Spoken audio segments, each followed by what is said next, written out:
may vote electronically. Honorable Senators, kindly log out.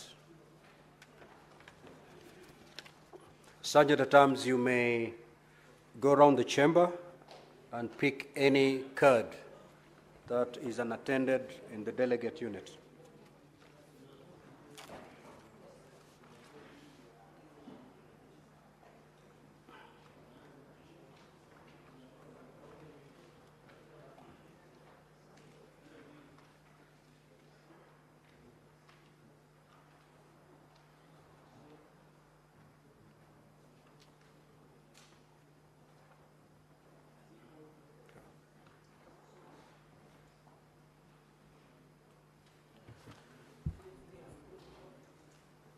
Honorable Senators, I will now put the question. Once I'm done, you may log back and proceed to vote. The question is that the county allocation of revenue bill, Senate Bills number 9 of 2025, be now read a second time. You may log back and proceed to vote.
Senator Onyonka, kindly proceed to dispatch to cast your vote.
Honorable Senators, the result of the division is as follows. Ayes are 27, nays 0, abstention 0. So the ayes have it.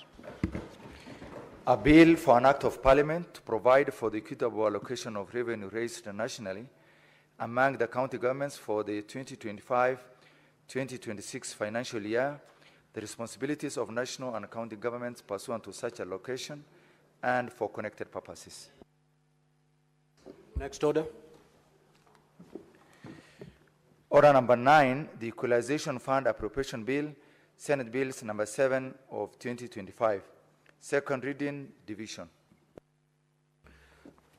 Honorable Senators, I will now put the question that the Equalization Fund Appropriation Bill, Senate Bills number 7 of 2025, be now read a second time. You may now proceed to vote.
Senator Wakoli and Senator Abbas, kindly proceed to dispatch and cast your vote.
Senator Fernandi Wakoli and the majority whip, kindly take your seat. Take your seat.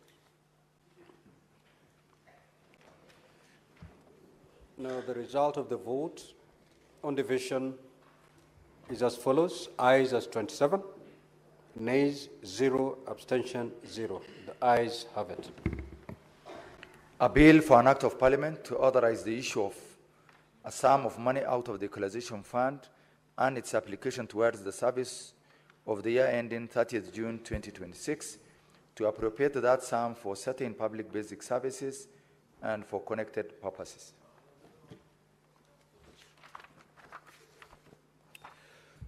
Sergeant at Arms, you may now open the doors and withdraw the bar.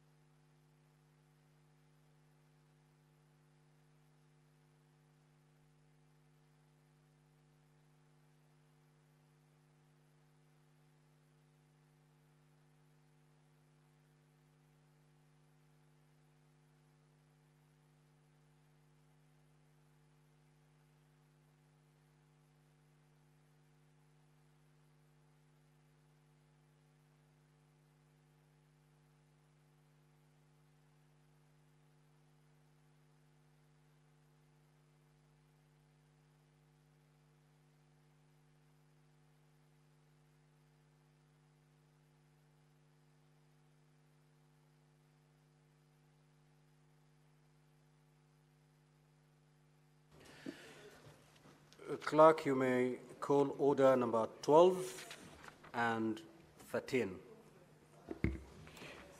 Order number 12, Committee of the Whole. The County Allocation of Revenue Bill, Senate Bills number 9 of 2025.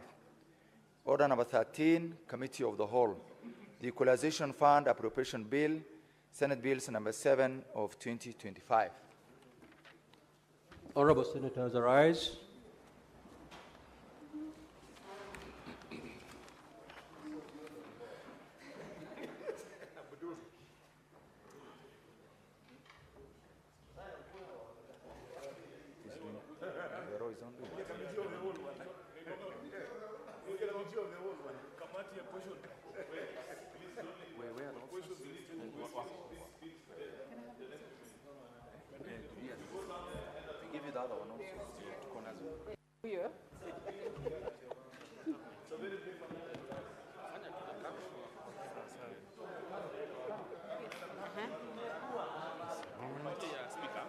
Yeah, Speaker.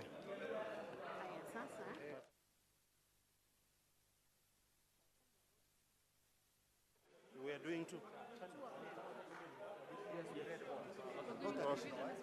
Including oh, sorry.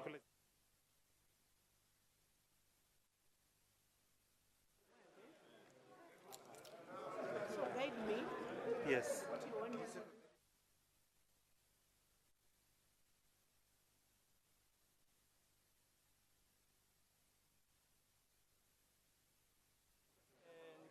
What I need to have with me.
I don't know where the top has gone to. It fell, I think.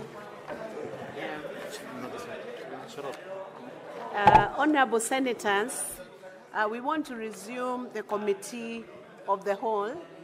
Senator Beatrice, Senator Abdul, Senator Agnes, Senator Modigi, can we settle down, please? We are resuming the committee of the whole to consider the County Allocation of Revenue Bill 2025, Senate Bills number 9 of 2025. I want to request the clerk to call out the clauses. Clauses 3, 4, 5, 6, 7, 8, 9, and 10. I propose the question that clause 3, 4, 5, 6, 7, 8, 9, and 10 be part of the bill. I put the question that clause 3, 4, 5, 6, 7, 8, 9, and 10 be part of the bill, division at the end. Next. The first schedule. I propose the question that the first schedule be part of the bill. I put the question that the first schedule be part of the bill, division at the end. Next. The second schedule. I propose the question that the second schedule be part of the bill. And I request the chairperson, Standing Committee on Finance and Budget, to move the amendment. Senator Robert. Madam Speaker, I move that the bill be amended by deleting the second schedule and substituting therefore with the schedule as contained in the order paper, second schedule. I propose the question that the second schedule be amended as proposed by the chair. I put the question that the second schedule be amended as proposed by chair. Division at the end. Next. Clause 2, the title, and clause 1. I propose the question that clause 2, the title, and clause 1 be part of the bill. I put the question that clause 2, the title, and clause 1 be part of the bill. Division at the end. Next.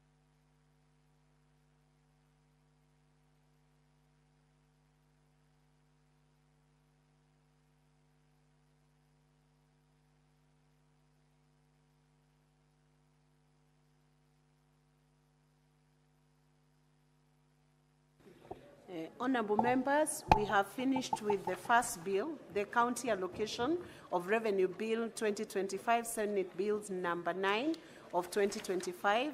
As we await for the divisions, we proceed on to the next bill.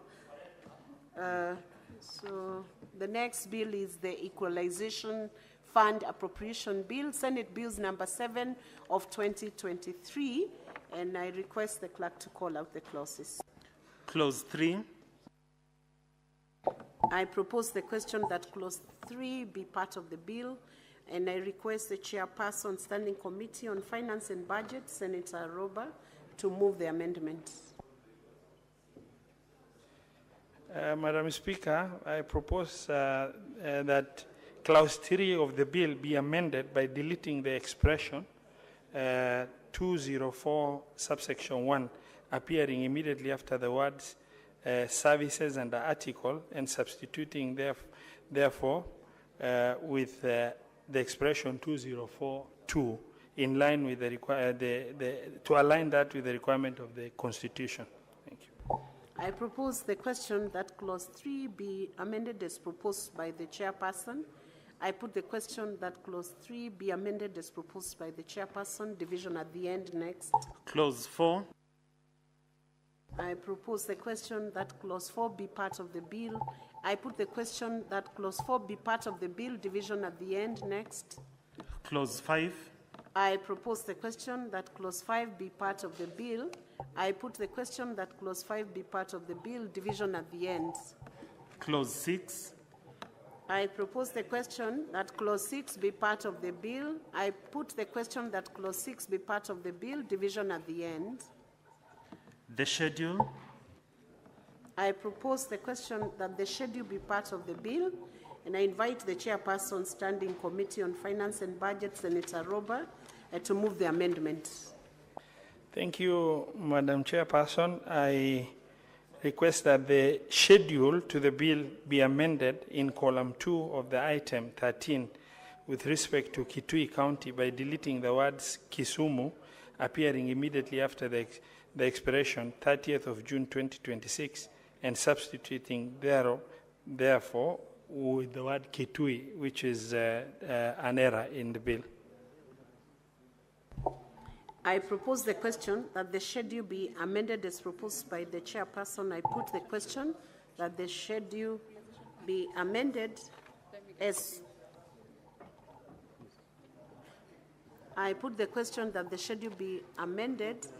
proposed by the chairperson. Division at the end. Clause 2, the title, and Clause 1.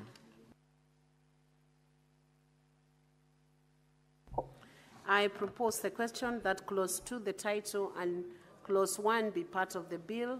I put the question that Clause 2, the title, and Clause 1 be part of the bill. Division at the end.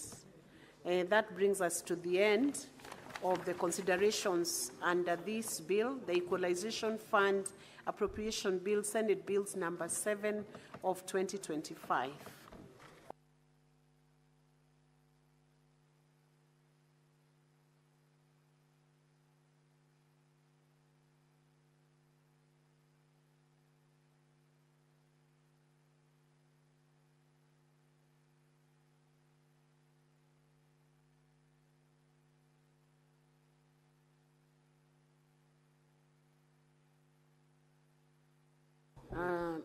Sergeant at Arms, can you ring the division bell for 5 minutes?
The House is now considering the Equalization Fund Appropriation Bill, Bill number 7 of the year 2025, yet again by the Chair of the Finance and Budget Committee.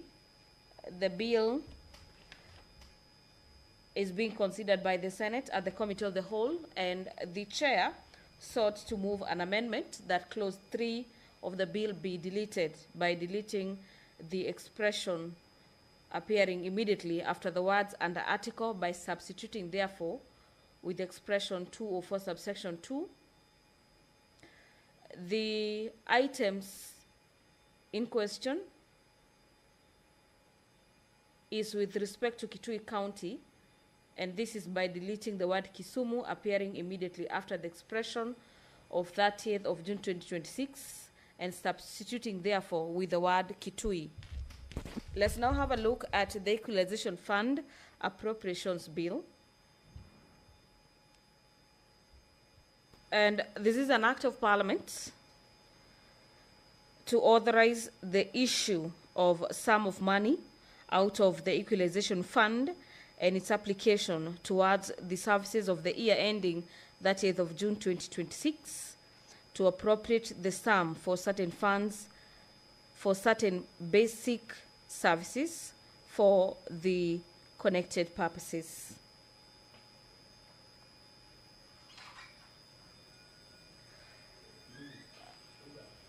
There are a number of counties listed in the bill as some of the beneficiaries from the Equalization Fund. Among the counties set to benefit is the county of Baringo, Bomet, Bungoma, Busia, Elgeyo Marakwet, Garissa, Homa Bay, Isiolo, Kajiado, Kericho, Kilifi, Kisumu, Kitui, Kwale, Laikipia, Lamu, Machakos, Mandera, Marsabit, Meru, Migori, being some of the counties that are set to benefit from the Equalization Fund, with each of the county getting some allocation from the Equalization Fund kitty.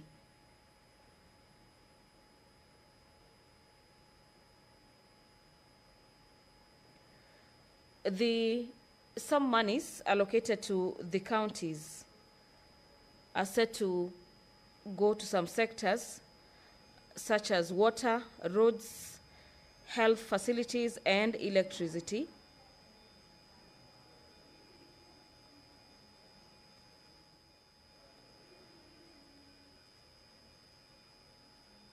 The bill is seeking to authorize the funds out of the Equalization Fund and its application towards the services of 2025-2026 financial year.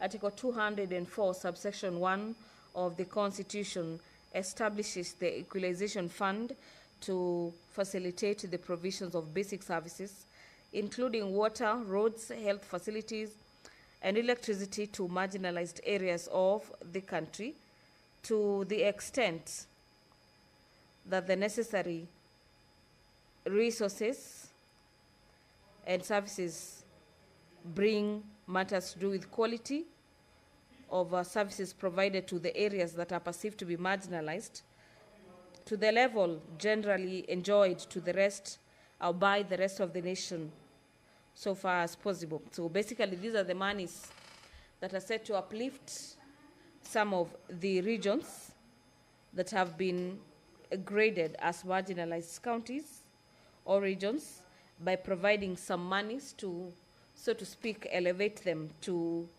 the level that other perceived development counties are at. The bill proposes a legal framework for the issuance of the monies out of the Equalization Fund to counties in which marginalized areas fall for the provision of these crucial services, being the services of water, electricity, and healthcare facilities. And the statements on delegation of legislative powers and limitation of fundamental rights of freedom, the bill does not delegate legislative powers nor limit fundamental rights of freedom. Statements as to whether the bill concerns the county government. The bill is a bill concerning the county governments, and this is in terms of Article 110, subsection 1A of the Constitution, as it contains provisions affecting the powers and functions of the county governments as set out in the 4th schedule of the Constitution. This bill is a money bill for the purposes of Article 114 of the Constitution, as the enactment of the bill shall occasion the additional expenditure of public funds. This additional expenditure of public funds are set to be diverted or disbursed to counties for the purposes of development of the regions perceived to be marginalized.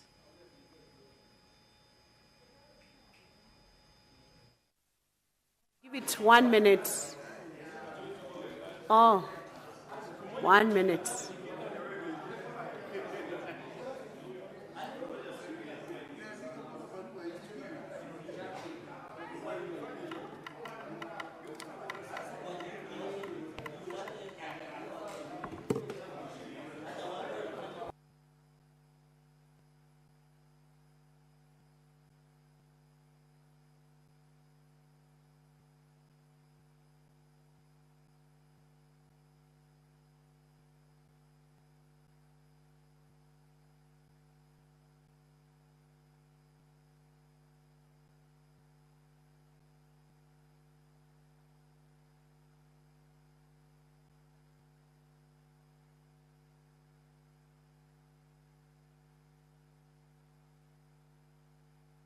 The county allocation of Honorable members, we are proceeding to division on the County Allocation of Revenue Bill 2025, Senate Bills number 9 of 2025. Please, can you please draw the bars, Sergeant at Arms? And you can log out and log in again. Log out, please. Please log out. Log in again.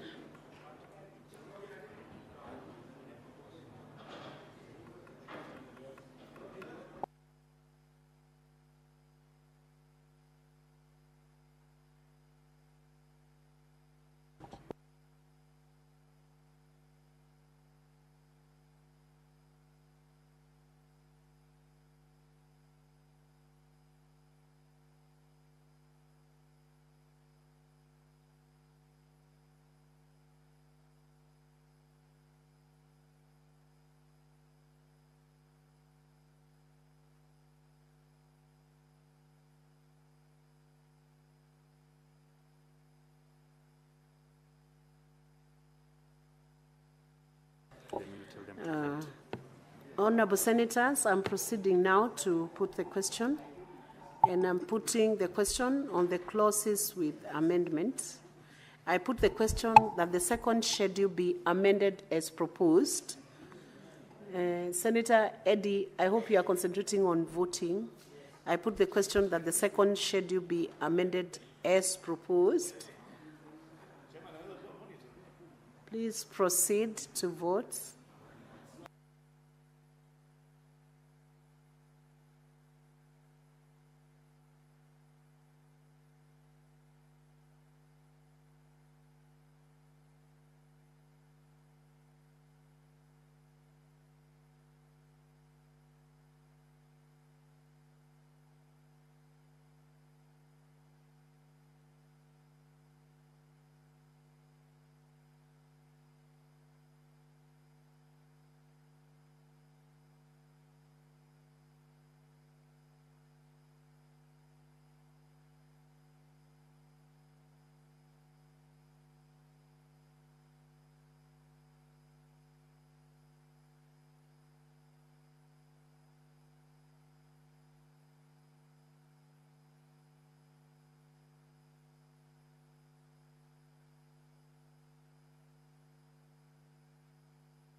We will verify the results before we go to the next division.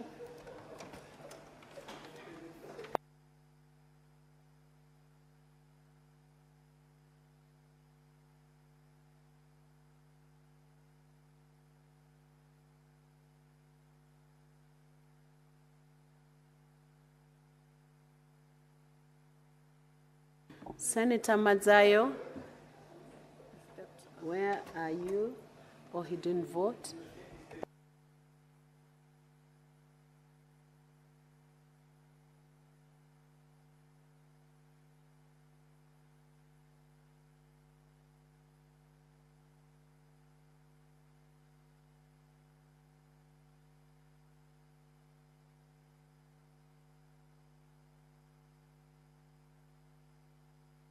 Senator Madzayo, you have not voted. Can you proceed to vote?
We are moving to the next division on all clauses.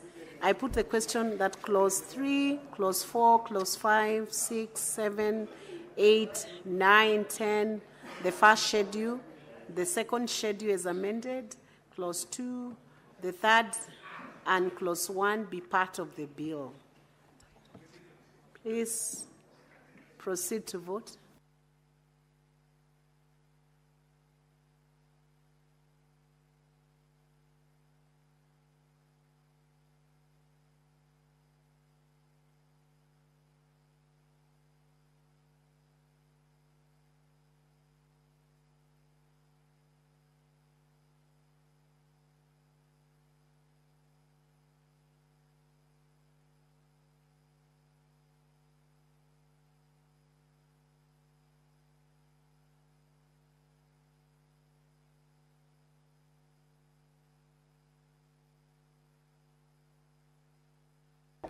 Senator Madzayo, please vote. Please vote.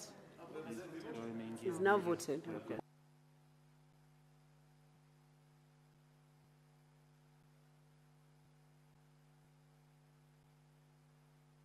Don't be distracted, Senator Madzayo. Stay on the vote. Stay in the house.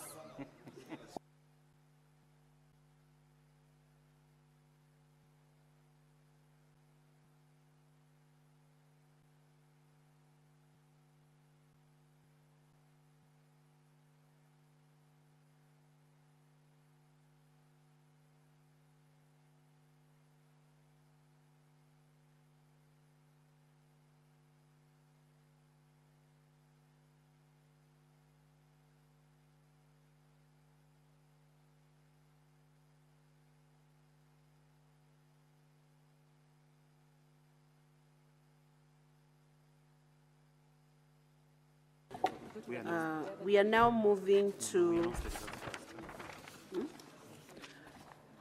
We will announce the results and then move to the next bill.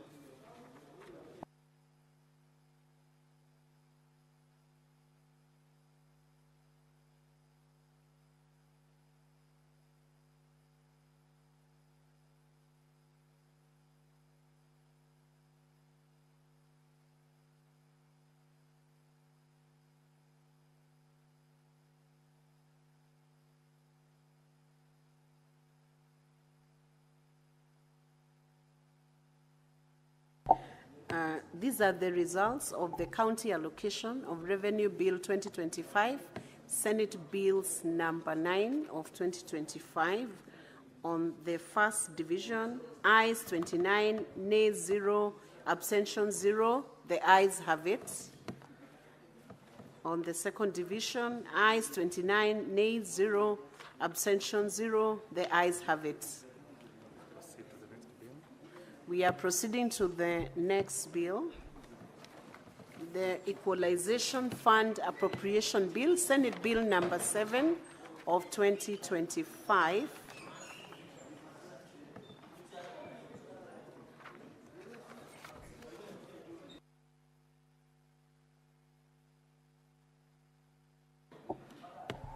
I now want to put the question.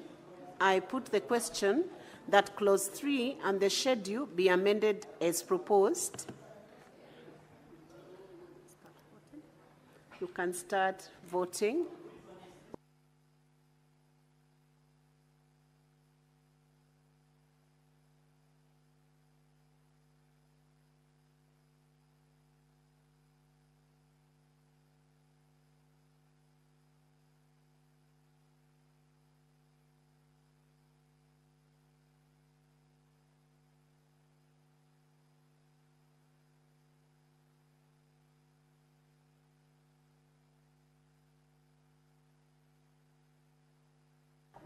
Honorable Senators, 3 senators have not voted. Please proceed to vote. If you haven't voted, please vote.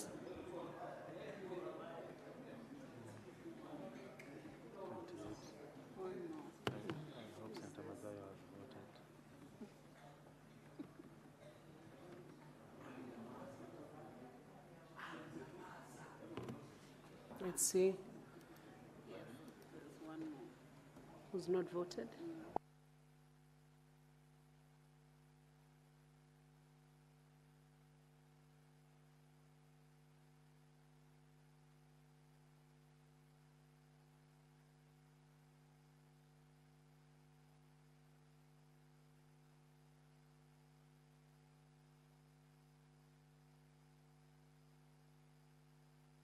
Senator Mulgo, please approach the desk.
We are proceeding to the second division on all clauses. I put the question that clause 3 is amended, clause 4, clause 5, clause 6, the schedule is amended, clause 2, the title, and clause 1 be part of the bill.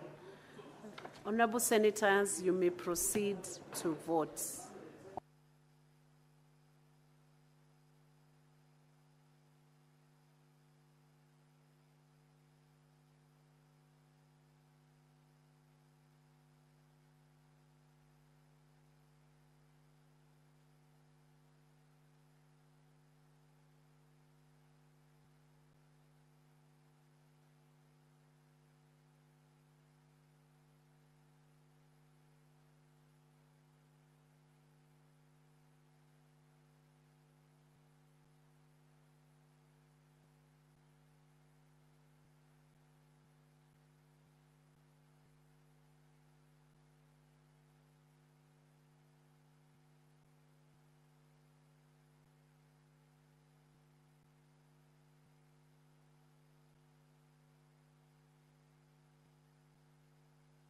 One senator has not voted. Please confirm whether you voted.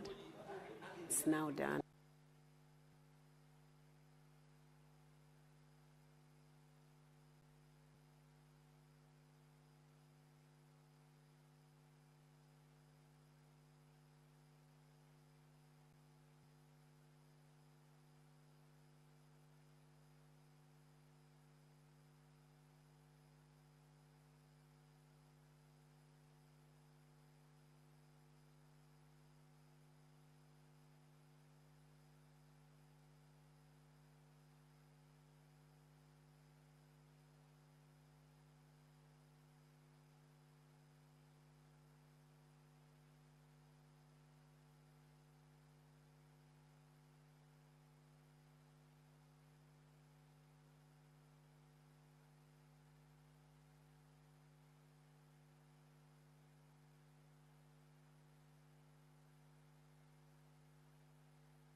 These are the results of the first and second division of the Equalization Fund Appropriation Bill, Senate Bills number 7 of 2025.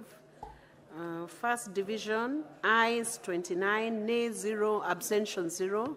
The ayes have it. Second division, ayes 29, nay 0, abstention 0.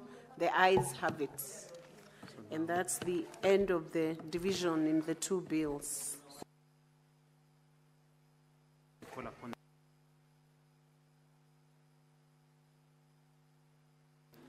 We are proceeding on with the reporting, and I want to request Senator Roba, the chair, to move.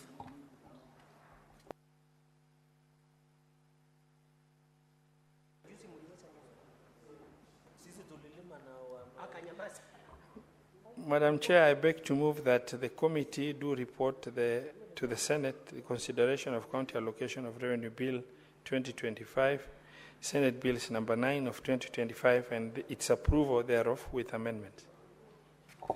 I put the question that the committee do report to the House its consideration of the County Allocation of Revenue Bill 2025, Senate Bills number 9 of 2025, and its approval thereof with amendments. As many as are of that opinion say aye. Aye. As many as are of contrary opinion say nay. The ayes have it. We are moving to the Equalization Fund Appropriation Bill, Senate Bills number 7 of 2025, and I invite the chairperson to come and move. Honorable Chairperson, I beg to move that the committee do report to the Senate its consideration of the Equalization Fund Appropriation Bill, Senate Bill number 7 of 2025, and its approval thereof with amendment. I put the question that the committee do report to the Senate its consideration of the Equalization Fund Appropriation Bill, Senate Bills number 7 of 2025, and its approval thereof with amendments. As many as are of that opinion say aye. As many as are of contrary opinion say nay. The ayes have it.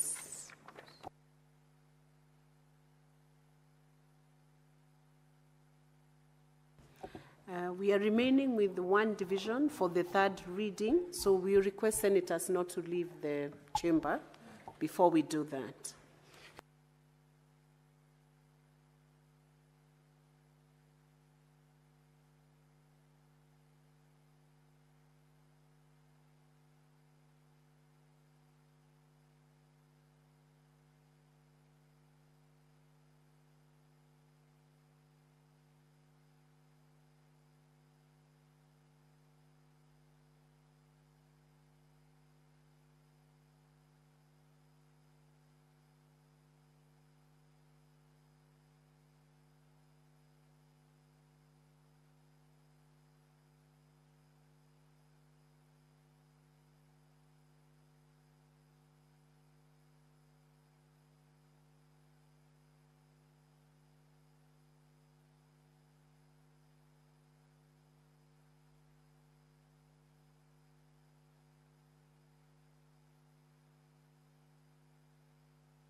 Sergeant at Arms, the bars can be drawn and doors opened. We are now reporting on the bill by the Committee of the Whole, the County Allocation of Revenue Bill 2025, Senate Bills number 9 of 2025. Chairperson?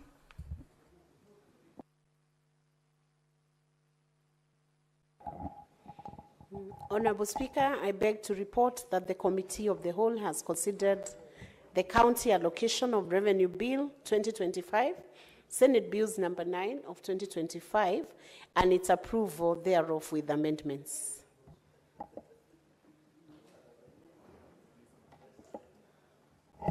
Mover.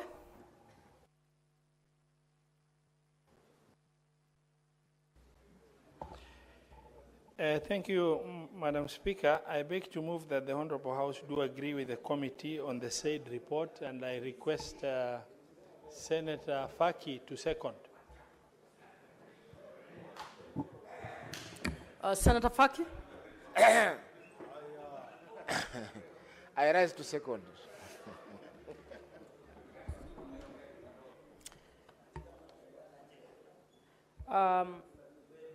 I propose the question that the House do agree with the committee in the said report. I put the question that the House do agree with the committee in the said report. Will as many as are of that opinion say aye? Will as many as are of a contrary opinion say nay? The ayes have it.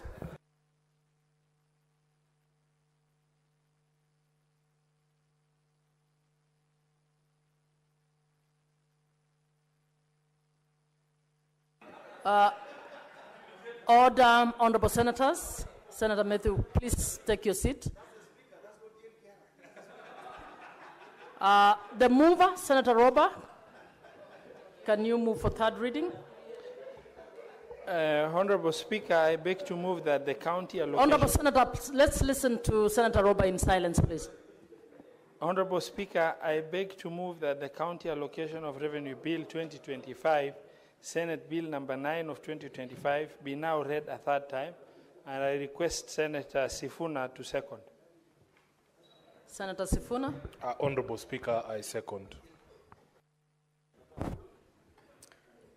I put the question that the County Allocation of Revenue Bill, Senate Bills number 9 of 2025, be read.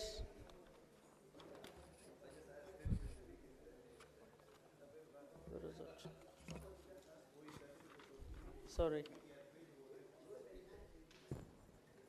Huh?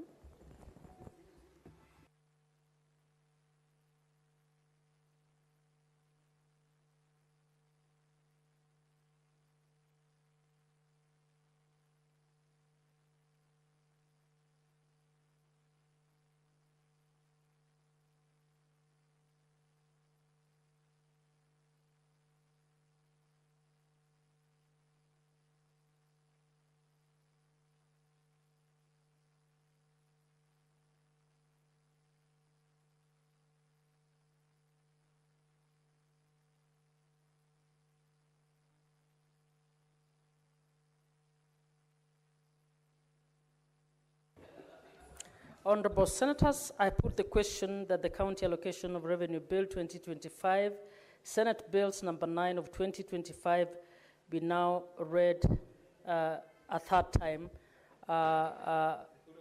division to be deferred.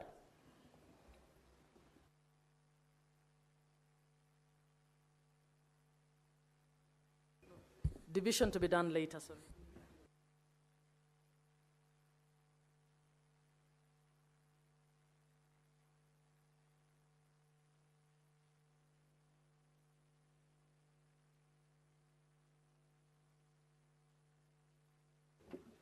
Honorable Senators, we are now reporting on the bill by the Committee of the Whole, the Equalization Fund Appropriation Bill, Senate Bills number 7 of 2025.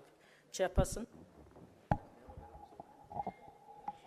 Honorable Speaker, I beg to report that the Committee of the Whole has considered the Equalization Fund Appropriation Bill, Senate Bills number 7 of 2025, and its approval thereof with amendments. Mover. Honorable Speaker, I beg to move that the House do agree with the committee on the said report, and I request Senator Kinyua to second. Senator Kinyua. I second.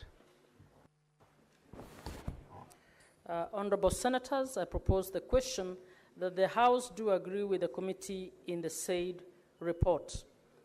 I put the question that the House do agree with the committee in the said report. Will as many as are of that opinion say aye? Will as many as are of a contrary opinion say nay? The ayes have it.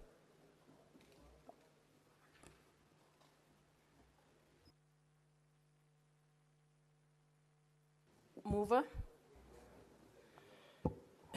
Honorable Chair, I beg to move that the Equalization Fund Appropriation Bill, Senate Bill number 7 of 2025, be now read a third time. And I would like to request Senator Wambua to second.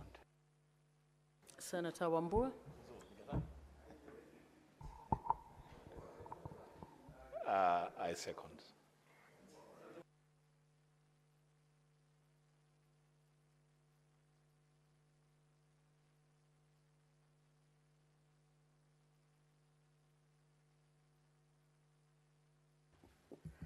Honorable Senators, I propose the question that the Equalization Appropriation Bill, Senate Bills number 7 of 2025, be now read a third time.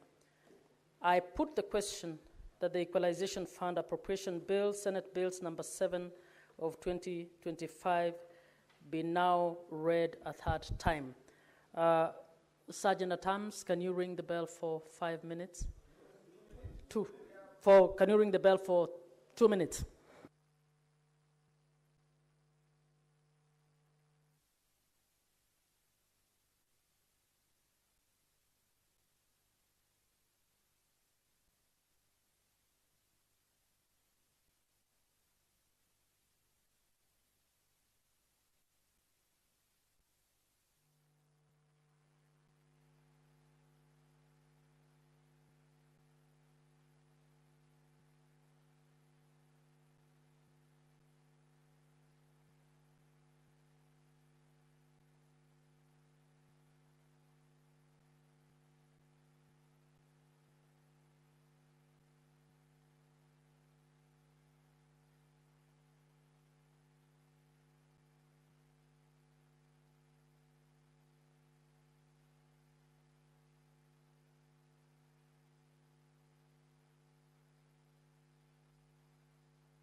Honorable Senators, please settle down. We are voting on the county allocations first.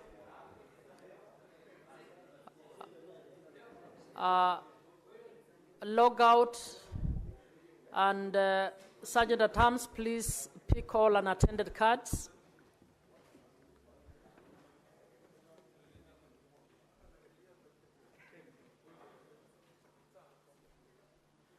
Senators, you can then log in.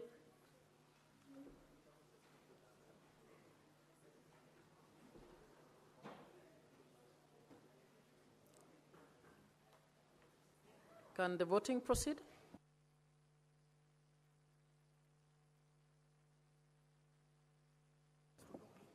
Senators, to log in and vote, please.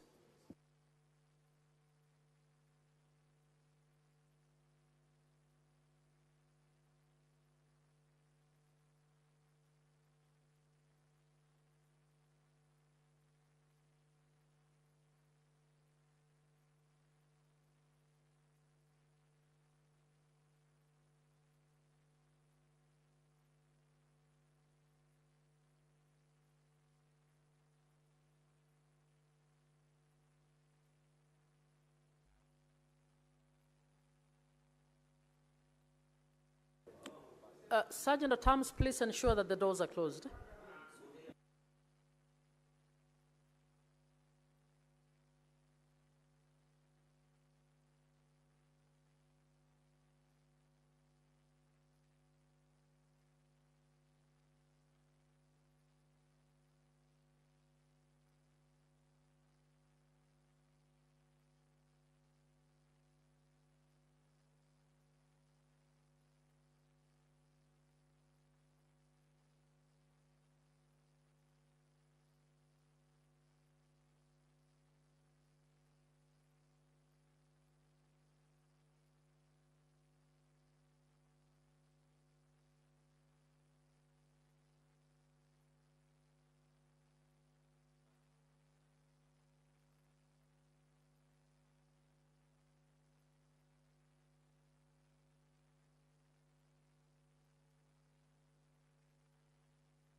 Senator Thangwa, please approach the table.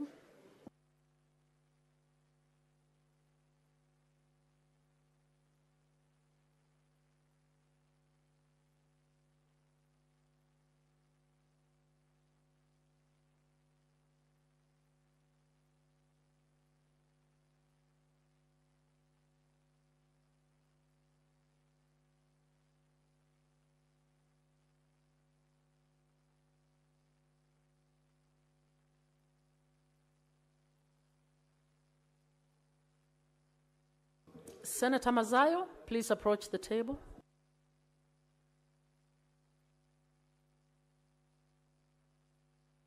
Senator Mazayo, please approach the table.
Honorable Senators, I had already put the question on the Equalization Fund Appropriation Bill, Senate Bills number 7 of 2025.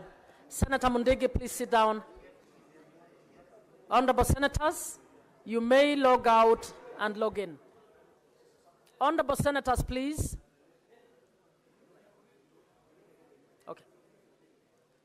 Yeah, vote, please. You may vote.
Honorable Senators, allow me to read the County Allocation of Revenue Bill, Senate Bills number 9 of 2025 results.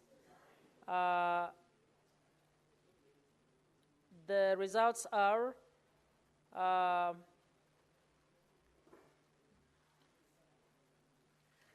the ayes 34, nays 0, abstentions 0. The ayes have it. Clerks, you may now read.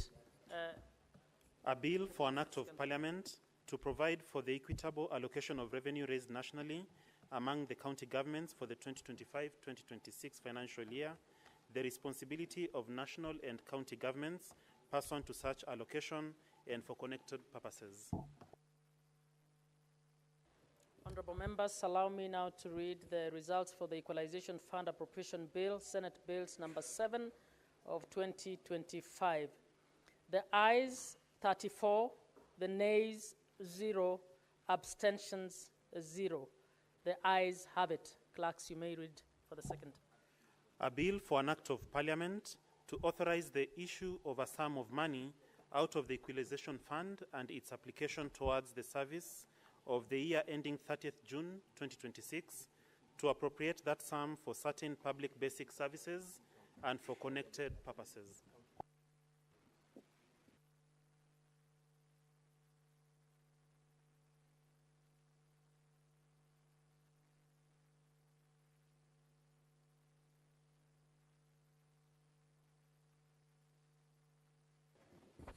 Honorable Senators, Sergeant at Arms, you may now draw the bars and open the doors. Honorable Senators, allow me to rearrange the order paper to prioritize the finance bills. We will then next move to order number 15. Order number 15, the County Government's Additional Allocations number 2 bill, Senate Bills number 8 of 2025, second reading, resumption of debate. Senators, Senator Kajwang had 15 minutes left, but I see no one on the screen. Can the mover reply?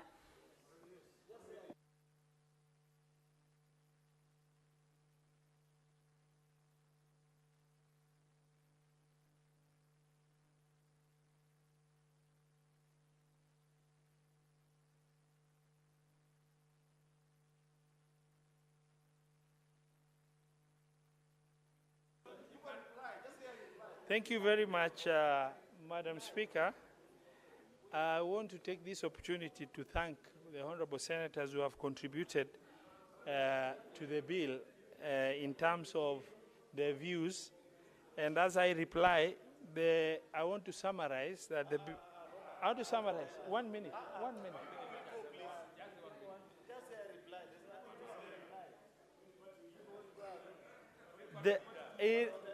In summary, the bill proposes to add county government 69.8 billion shilling of additional money to counties, comprising of 2.95 billion from court fines, 20% share of minerals to amounting to 9.95 billion from national government share of revenue. Honorable Senators, please. And, please, Senator Gerard K., please sit. 56.91 billion proceeds from loans and grants are in the third schedule. Madam Speaker, I beg to reply.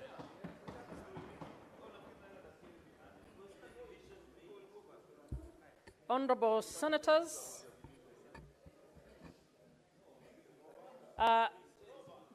Sergeant at Arms, can you kindly ring the division bell for 2 minutes?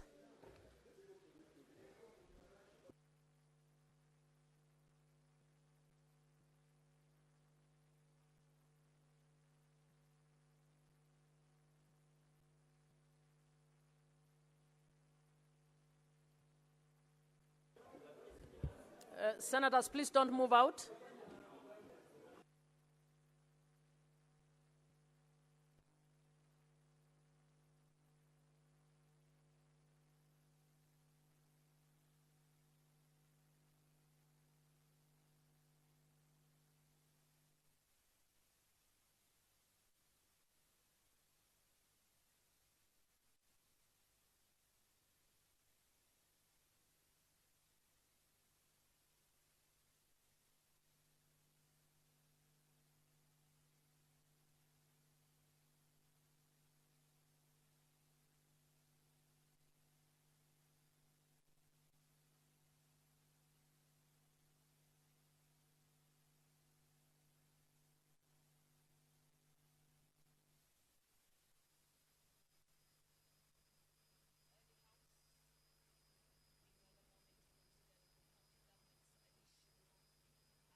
Sergeant at Arms, you may lock the doors and draw the bars. Honorable Senators, I put the question. Oh, not yet.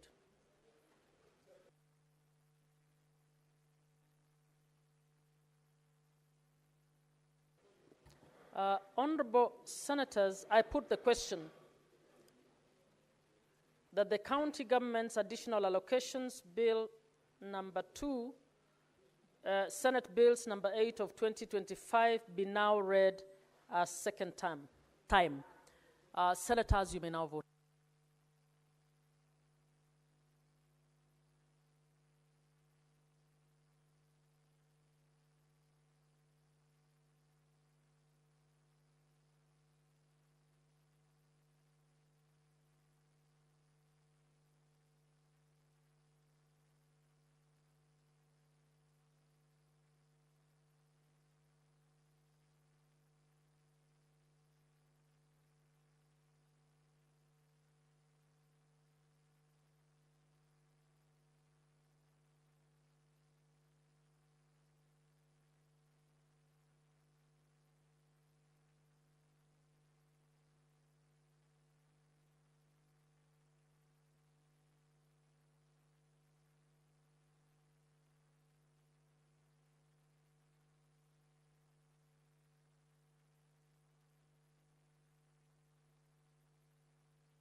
Senator Abbas and Senator Ojenda, please approach the table.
Honorable Senators, Senator Cherarke, please sit down.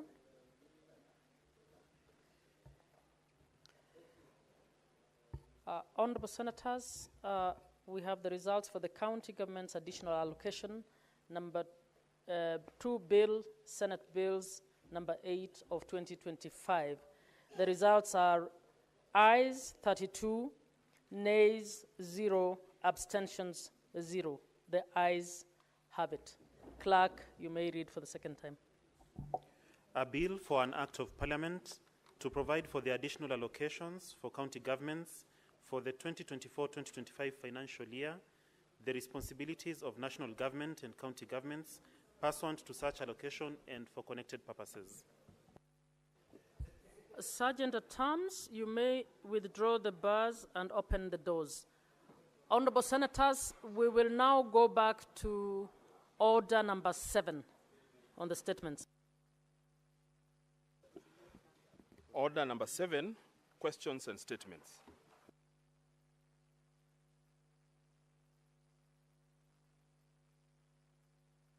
Senator Mohamed Faki.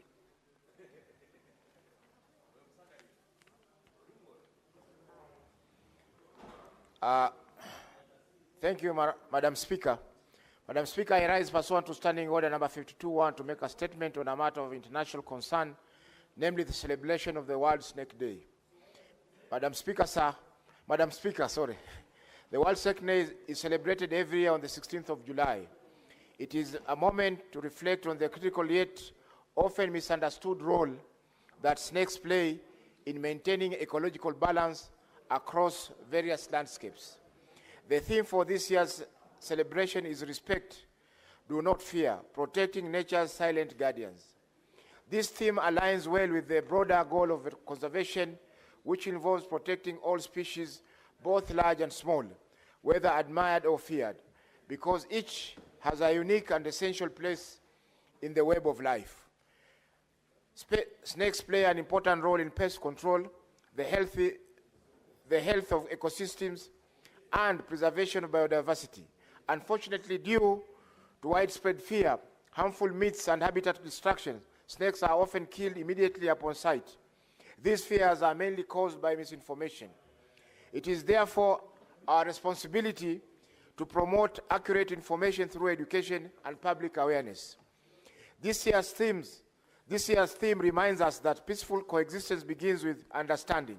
We must work to change the negative perceptions about snakes, especially within our communities, and foster respect of all wildlife, and not just the well-known or attractive species. As we conduct conservation awareness walks across the country, we encounter many voices and species that highlight one clear truth, that we cannot preserve forests or wildlife in isolation without protecting the ecosystems to which they belong, including snakes. The Wildlife Conservation and Management Act 2023 previously included compensation for snake bite victims as part of human-wildlife conflict. However, this provision was removed in 2019 when the Act was amended.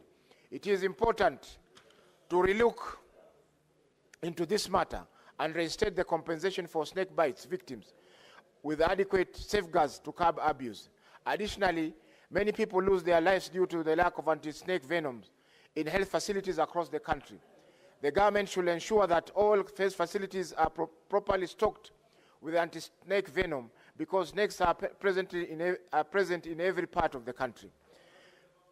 Madam Speaker, I urge all Kenyans, including community leaders, schools, conservation organizations, and citizens, to take time to learn about our native snake species, understand their roles, and discourage unnecessary killing. Let us teach the next generation to respect rather than fear, and to protect rather than destroy our environment. Together, we can create a future where snakes are not seen as threats, but are essential allies to our conservation journey. Thank you, Madam Speaker. Happy World Snake Day.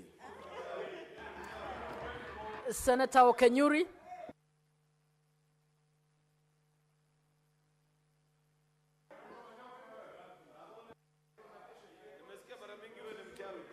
Order, senators. Order, senators. The rights of snakes must be protected. Thank you, Madam Speaker. This is a statement on the demise and enduring legacy of the late Honorable Catherine Nyamato.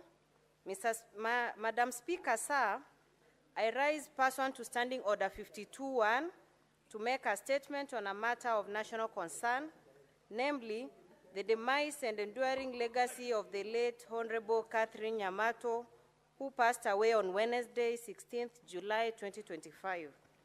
Madam Speaker, sir, the late Honorable Catherine Nyamato, a former nominated Member of Parliament from Nyamira County, West Mugrango constituency, was the first woman Member of Parliament from the Gusii community.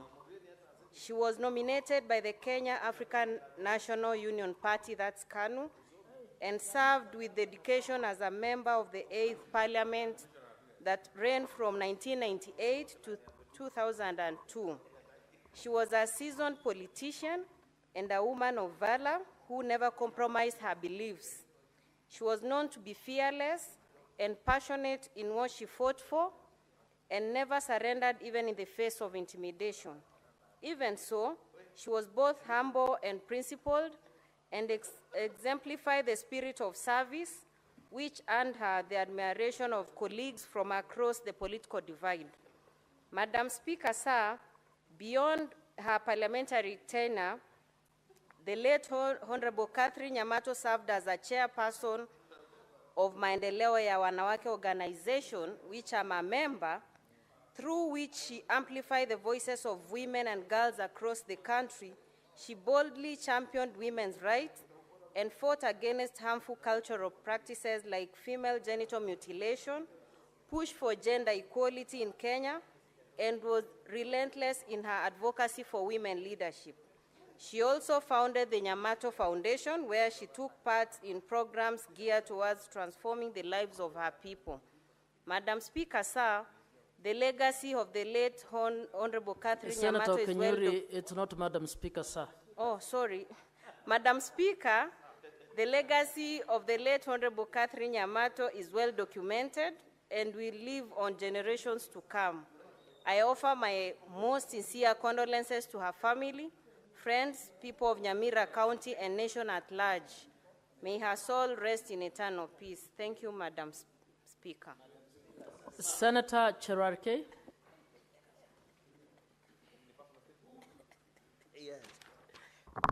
Thank you, Madam Speaker.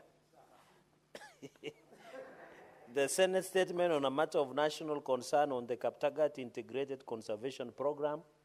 Madam Speaker, I rise pursuant to Standing Order 52.1 to make a statement on a matter of national concern regarding environmental conservation, particularly the Kaptagat Integrated Conservation Program. Speaker, can I be protected? The Kaptagat Integrated Conservation Program is a visionary Senator Methu, can you let Senator Cherarke read his statement in peace? Madam Speaker, the Kaptagat Integrated Conservation Program is a visionary initiative led by Principal Secretary of the National Treasury, Dr. Chris Kiptoo. It aims to restore and conserve the Kaptagat forest ecosystem while uplifting surrounding communities. The program is aligned with Kenya's national climate goals, supporting the country's target of planting 15 billion trees by the year 2032 and increasing forest cover to 30%. Madam Speaker, the program has been ongoing for several years, with the 9th edition held on 12 July 2025 at Simatwa Boys High School in Elgeyo Marakwet County. Dr. Chris Kiptoo, who serves as the patron of the initiative, has remained at the forefront of this noble effort. The event was graced by none other, His Excellency President Dr. William Samoei Arap Ruto, a man of two terms, who attended as the chief guest. It brought together government leaders, conservationists, and members of the local community in united effort to safeguard the Kaptagat there is a point ecosystem. of order. Please sit down as the...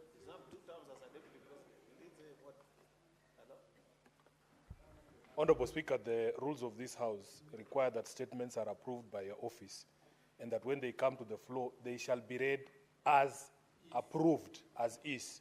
can we confirm from this text that was approved by the Speaker whether the question of 1 term or 2 term was included in that statement by the Senator for Nandi? Because this is not a place for jokes, Honorable Speaker. We are not here to play games. Let him confirm to us, and the Speaker, you can check whether that word that he has used is in that approved statement. If he wants to make his own statements, he can go to rallies there in Kapsabet. But here we are here for serious business. You don't waste our time listening to rubbish. Senator Cherarke, you will only read the statement that was approved. There is no 2 term in this statement that was approved. Proceed. Yes, what's the point? Madam Speaker, did you hear the last term? Maybe it may have skipped you because you were just about. Even when you disagree with a colleague and you think that what they have said is not accurate, you cannot refer to it as rubbish. Senator Sifuna, Senator those Sifuna, are offensive remarks that and is, they need to be struck out. That is unparliamentary language. Please withdraw that bit. Madam Speaker, it was offensive to me, just like the rubbish that we see out there being offensive to us. Senator So if it is Sifuna is unparliamentary language. I withdraw, but I say he must only use terms that I are have already approved. ruled on that. Yeah, let him withdraw that 2 terms. I have ruled on that. Because the only word we can use here is 1 term. Senator Sifuna, I have guided on that. So, please also, which is the word 1 term? That also has no context in what we are discussing. So, please withdraw your 1 term as well. Honorable Speaker. Because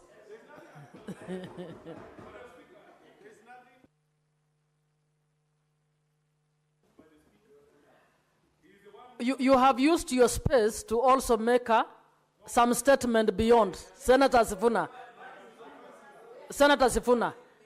I suggest you raise a very important issue. Madam, once he withdraws the 2 term, the 1 term will disappear automatically. Can he withdraw the offensive words first? Senator Cherarke, please withdraw. Madam Speaker, you know there is what we call stereodices. Your matter has been ruled and we stopped. You had ruled on that. Madam Speaker, let me continue. Senator Cherarke, please just withdraw the reference to 2 terms so that we proceed. Let's have an orderly house, please. I don't know why Senator Sifuna. Just withdraw. I am guiding you as chair. I am guiding you as chair, please. Speaker, how many speakers do you have, Madam Speaker? There is 1 speaker and Yes, you are not following what that speaker is telling you. Would you kindly do that? Madam Speaker, I didn't know that senior counsel is a heckler, but I withdraw, Madam Speaker. It brought together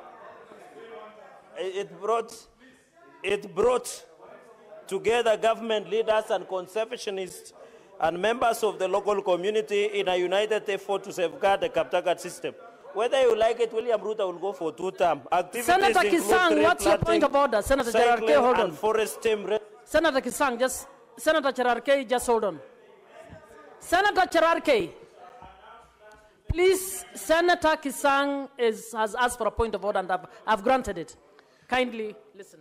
Madam Speaker, my point of order is the House is turning into some chaotic house. So can you please bring order to the House? Because people are shouting. This is a very important statement that concerns my county. And we want to conserve and ensure that the forest cover in the country reaches 15 billion. Senator Kisang, what is your point of order?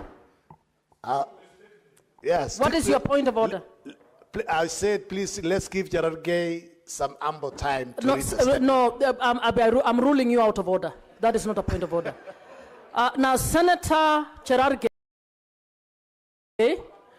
before, you are actually interfering with your own statement.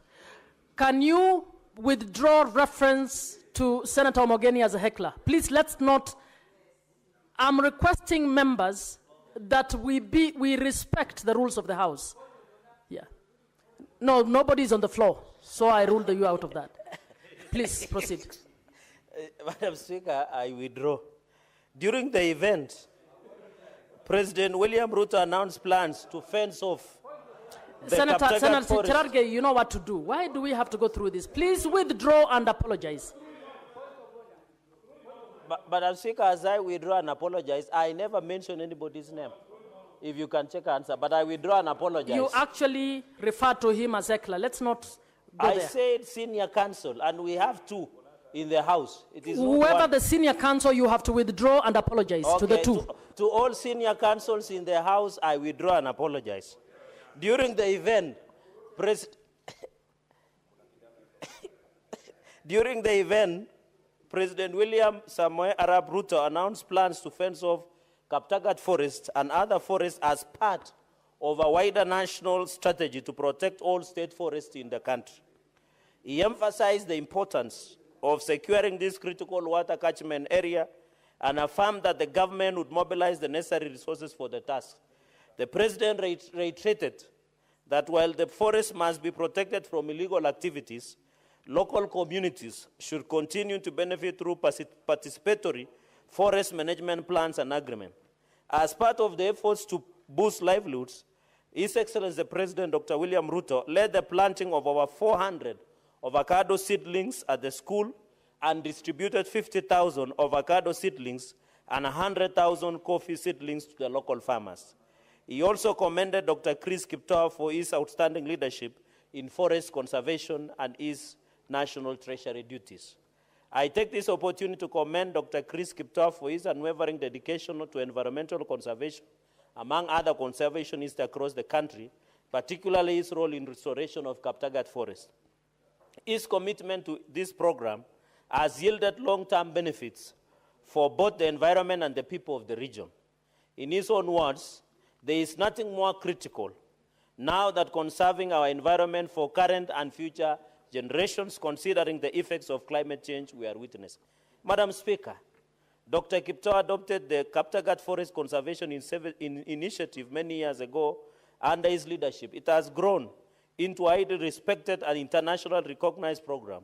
Since its inception in 2017, the Kaptagat Integration Conservation Program has brought together national and county governments, private sector partners, civil society, and communities to restore this vital ecosystem while improving local livelihoods.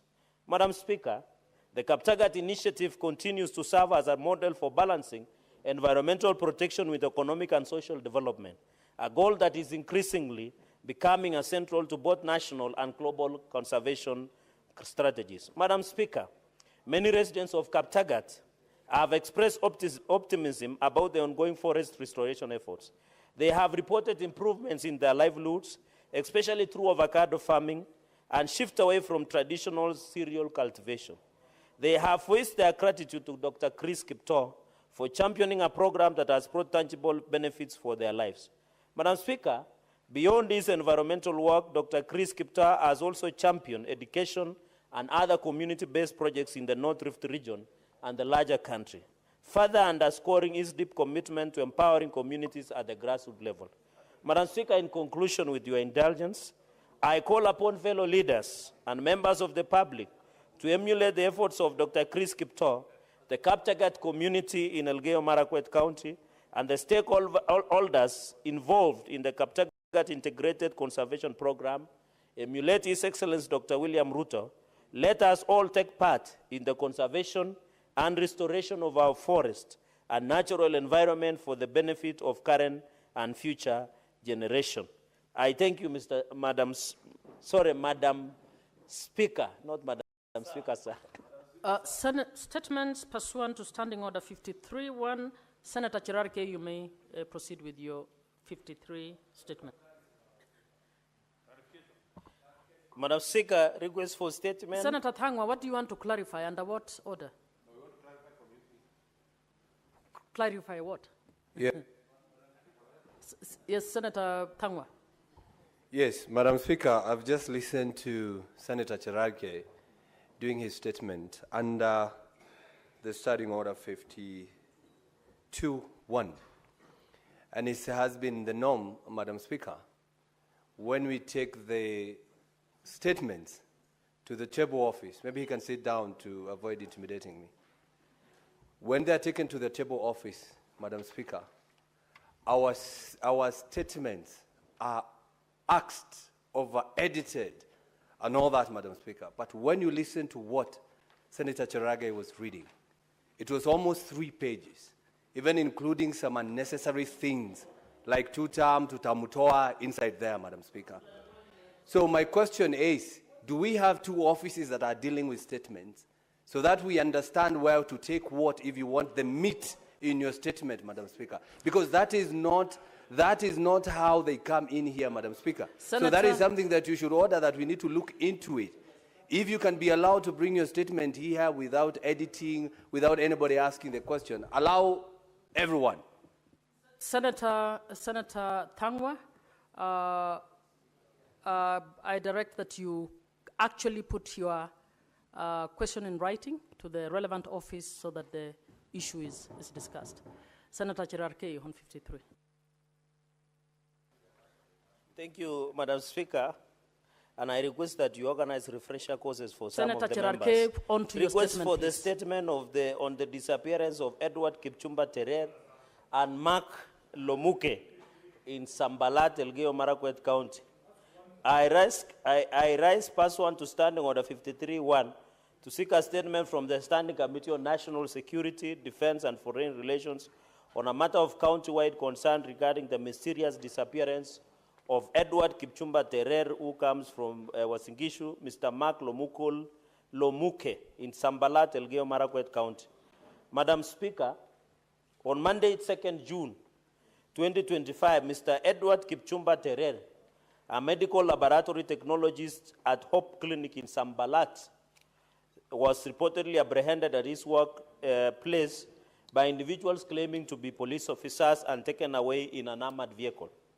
He was arrested alongside 2 others, one being the clinic's owner, who were later released. A week later, Terer's brother-in-law, Mr. Mark Lomuke, was abducted under similar mysterious circumstances.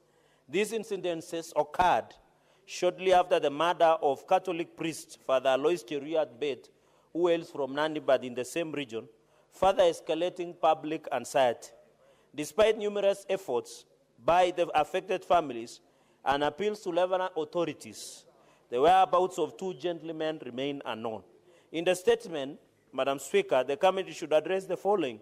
1, an account of the circumstances surrounding the disappearance of Mr. Terer and Mr. Lomuke, including the identities of the abductors, immediate actions taken by the authorities to address their disappearance, and the current status and progress of investigations. Madam Speaker, number 2, whether the individuals who apprehended Mr. Terer were duly authorized law enforcement officers, the legal basis of the arrest, and whether standard procedures were followed during the arrest. Madam Speaker, finally, the measures being implemented to ensure public safety in the region, that is in the Sanbalat and Kerio Valley region, the support provided to affected families, and how the government is engaging communities to address the growing insecurity and demand for accountability. I thank you, Madam Speaker. Senator Kisang. Thank you, Madam Speaker. Madam Speaker, I rise pursuant to Standing Order 53-1 to seek a statement from the Standing Committee on Devolution and Intergovernmental Relations on a matter of county-wide concern regarding human resource practices, payroll management, and general staff administration within Elgeyo Marakwet County Public Service Board. Honorable Speaker, the 2023 audit report on the operations of Elgeyo Marakwet County Public Service Board done by the County Government Sectorial Committee on Administration, Justice, and Public Service indicates that the County Public Service Board is grappling with administrative challenges that include procedural staff appointments and promotions, irregular payroll practices, and non-compliance with public service employment standards. These issues not only affect staff morale and service delivery, but also contribute to inefficiencies in the county's wage bill and resource allocation. In the statement, the committee should address the following. 1, the rationale behind the frequent and and explained transition of employees between permanent and contract terms, especially in instances where officers revert to previous positions after serving as county executive committee members, CECs, or chief officers, CEOs.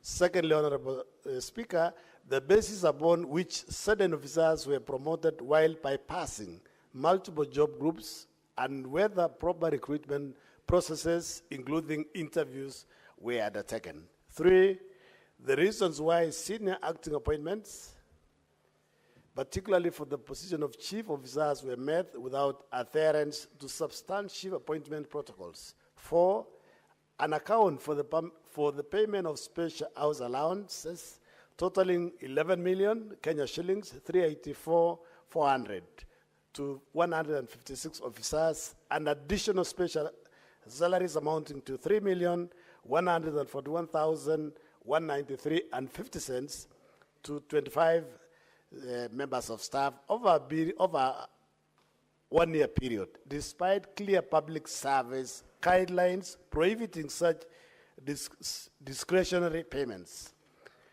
5, Madam Speaker, the data on any county staff, either on permanent contract or casual terms, who have experienced delays during the 2022-23, 2023-24, and 2024-25 financial years, stating the causes and steps taken to resolve the matter. Finally, Madam Speaker, the reasons why 11 staff members remain on profession beyond the legally permitted duration, and why 7 officers beyond the retirement age of 60 continue to appear on the payroll, contrary to the established public service regulations. Thank you, Madam Speaker. Senator Abbas.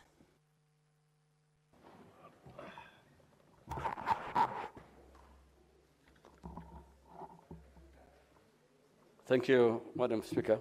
Madam Speaker, raise question to Standing Order 531 to seek statement from the Standing Committee of National Security and Defense Relations on matter of nationwide concerns regarding the rising cases of abduction and disappearance of across the country, and specifically the disappearance of Mr. Hussein Abdurrahman Mohammed, who was Huduma Center Manager in Wajir County, and a senior civil servant of the rank Deputy County Commissioner. Madam Speaker, Mr. Hussein disappeared, he was last seen on 8th of July 2025. It's very unfortunate that this country, Kenyans are disappearing by the day and by hours without any explanation, Madam Speaker. Madam Speaker, Mr. Hussein is actually a very senior civil servant, and up to date, for the last 2 weeks, he is not known where he has been to, whether he has been abducted, whether he has been killed, we don't know where he is. And therefore, if a senior civil servant like Hussein can disappear, then I think everybody in this country is so unsecure, and we need to take, action has been taken against these kind of businesses. Madam Speaker, every Kenyan has a right to be presented to courts. Every Kenyan has a right. If somebody actually is a criminal, the criminal has also a right to come to court and to be taken to court or to be listened, and his relatives must be informed. Keeping people in community is not actually what is wanted. Honorable Speaker. Senator Methu, what is the point of order? Maybe because a clarification, because you gave guidance, I want to know whether what Senator Abbas is reading is part of what was approved by the Speaker, or he is contributing to his statement. Senator Abbas, you're supposed to just read your statement. Yeah. Senator, just read what is on your statement. That is. Madam Speaker, yeah. What I've written is not what has been given to me. They have over-edited. Yeah, but this for the is actually exactly what my colleague is complaining about. My document is actually over-edited. I cannot explain myself, so I have to explain myself. No. What I'm saying is that let us follow the rule, and then we complain. Yeah, honestly, when you over-edit, there are only 2 lines here. Senator, please just follow the ruling of the chair, please. Just read the statement. Okay, madam. Okay. Can I have the mic, please? Okay. Madam Speaker, cases of unexplained abductions and enforcement disappearances have become increasingly frequent in this country, with civilians, activists, and even public officers being taken without trace. A recent case is that of Mr. Hussein Abdurrahman, who comes from Wajir, a senior civil servant who was the Deputy County Commissioner, who was last seen on 8th July 2025 during a public function attended by the Cabinet Secretary of Public Service in Wajir County. Since then, no credible information has been provided regarding the whereabouts of Hussein. In the statement, the committee should address the following: the prevalence and pattern of enforced disappearance across the country in the last 5 years, including regions affected, and progress on the investigation. 2, circumstances surrounding the disappearance of Mr. Hussein Abdurrahman Mohammed, including the steps taken to trace him and the support being offered to the family. Thank you, Madam Speaker. But this is over-detailed, so I don't want to say anything else.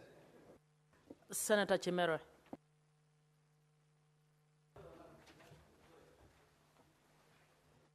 Senator, yes, you have a second statement. Sorry. Please read that before Senator Chimera. You have been confused, I think. Okay. Madam Speaker, I rise pursuant to Standing Order 531 to seek statements from the Standing Committee of Agriculture and Livestock and Fisheries on a matter of county-wide concerns regarding the continued neglect of small-scale farmers in Wajir County by the county government of Wajir. Madam Speaker, Wajir County is actually an arid area that depends on shallow wells and subsurface waters, and has everything is being done through irrigation. The economy of Wajir County is largely dependent on agriculture and livestock. However, several small-scale farmers across the county have declared that lack of support from the county government of Wajir in addressing the lack of certified seeds, fertilizers, pesticides, farming tools, and irrigation systems, despite the fact that the county government had allocated a substantial amount of money to the sector through the Department of Agriculture in 2023-24, 24-25 financial years. The farmers have also expressed concerns of the county government's failure to provide training and extension services to help enhance productivity. Madam Speaker, in the statement, the committee shall address how the county government of Wajir utilized the funds allocated to the agriculture sector in 2023-24, 24-25 financial years, including details on the specific agriculture support programs targeting small-scale farmers that were undertaken or implemented by the county government in each ward in Wajir County. 2, whether the Department of Agriculture in Wajir County undertook a needs assessment before rolling out the programs and continually monitor and evaluate the programs during this implementation, and if so, obtain the relevant reports of the needs assessment, monitoring, and evaluation exercises. 3, the number and names of beneficiaries of each of the agricultural support programs undertaken or implemented by the county government in the specific financial years in each ward, including the criteria used to identify and selecting the beneficiaries, particularly under the Food Systems Resilience Project, FSRP, the Kenya Agricultural Business Development Program, KABDB, and the Government of Kenya funded initiatives. Thank you, Madam Speaker. Senator Chimera. Thank you, Madam Speaker. This is a request for a statement on human-wildlife conflicts in Kwale County. Madam Speaker, I rise pursuant to Standing Order 53-1 to seek a statement from the Standing Committee on Lands, Environment, and Natural Resources on a matter of county-wide concern regarding increased cases of human-wildlife conflict in Kwale County. In the statement, the committee should address the following.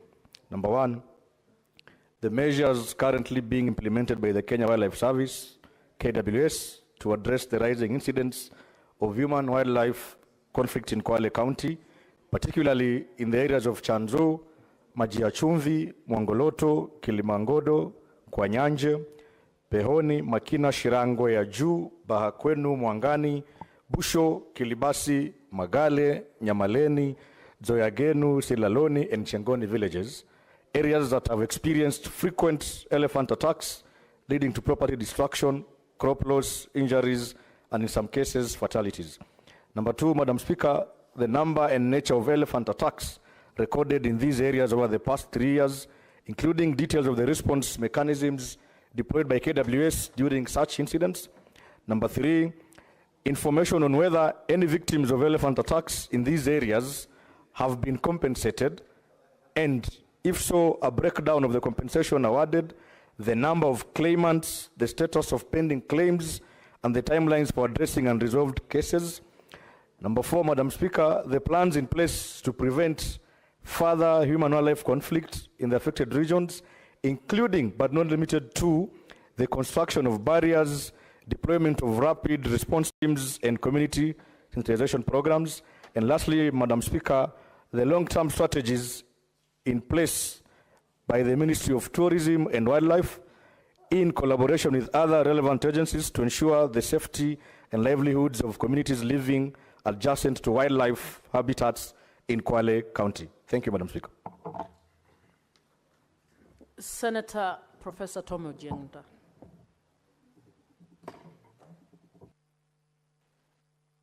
And you may read the four. Yes, Madam Speaker, I have four statements this afternoon. Yes, Madam Speaker, yes, this is my house. Madam Speaker, the first statement is on the preparedness to support digital era publication. Madam Speaker, I rise pursuant to Standing Order 53.1 to seek a statement from the Standing Committee on Information, Communication and Technology on a matter of national concern regarding the government's preparedness to facilitate digital era public participation, particularly amongst the youth. Madam Speaker, recent developments in the country have highlighted the increasing use of digital platforms by young people to organize, express civic concerns, and demand accountability. This shift highlights the need to formally recognize online civic spaces for legitimate platforms of public participation. In the statement, the committee should address the following, Madam Speaker. One, whether the government through the Ministry of ICT and State Department for Youth has developed or intends to establish a structured youth-led framework to promote digital public participation and civic engagement. Two, plans in place to modelize public participation frameworks by integrating digital tools such as mobile platforms, online consultation, and social media, and whether this can be supported by policy reforms. Lastly, Madam Speaker, measures put in place to ensure that digital civic participation is inclusive, secure, and can be effectively integrated into national policy and county-level public decision-making processes. My second statement, Madam Speaker, is on the regulation of digital lending platforms and consumer protection. Madam Speaker, I rise pursuant to Standing Order 53.1 to seek a statement from the Standing Committee on Finance and Budget on a matter of national concern regarding the regulation of digital lending platforms in Kenya and the protection of consumers from exploitative practices and data misuse. In the statement, the committee should address the following. One, lenders operating in Kenya, including those licensed and unlicensed, and the measures in place for their licensing and oversight. Two, safeguards to protect consumers from excessive interest rates, cyber harassment, and unauthorized access or misuse of personal data. Three, measures taken to enforce the Data Protection Act against digital lenders found to be in breach of data protection and consumer rights. And lastly, interventions to strengthen consumer protection, promote ethical lending practices, and assure compliance by all digital lending platforms. Madam Speaker, my third statement is on the inclusion of the creative economy and innovation in development planning. Madam Speaker, I rise pursuant to Standing Order 53.1 to seek a statement from the Standing Committee on Trade, Industrialization and Tourism on a matter of national concern regarding the inclusion of the creative economy and innovation in Kenya's national and county development plans. In the statement, the committee should address the following. One, the government's policy framework for supporting the creative and innovation sector, including funding, training, and market access. Two, whether the current medium-term plan, MTP, and county integrated development plans, CIDPs, provide for programs or budget lines dedicated to the creative economy. Three, strategies in place to support creative entrepreneurs, content creators, and innovation hubs across the country. And lastly, measures to integrate the creative sector into national development priorities, including legal policy and public-private initiatives. Madam Speaker, my last statement is on the implementation status of the Climate Change Act by county governments. Madam Speaker, I rise pursuant to starting order 53.1 to seek a statement from the Standing Committee on Land, Environment and Natural Resources. Matthew used to chair that committee, on a matter of national concern regarding the implementation status of the Climate Change Act. Senator, read what has been cleared. I withdraw, Madam Speaker. He was removed. It's okay. I will apologize. He is no longer the chair. Madam Speaker, the implementation of Climate Change Act 2016 as amended in 2023. In the statement, the committee addressed the following, Madam Speaker. The number of counties that have complied with the Climate Change Act by enacting enabling county legislation, establishing the County Climate Change Fund, CCFs, and setting up functional county climate change units, CCUs. 2, the role played by the Ministry of Environment, Climate Change and Forestry and the National Treasury in facilitating implementation of the Act at county level, including provision of technical support in accessing climate change finances. Lastly, Madam Speaker, the measures put in place to strengthen county-level compliance with the Climate Change Act, integrate risk in their development plans, and climate resilience since the Act was enacted. Thank you, Madam Speaker.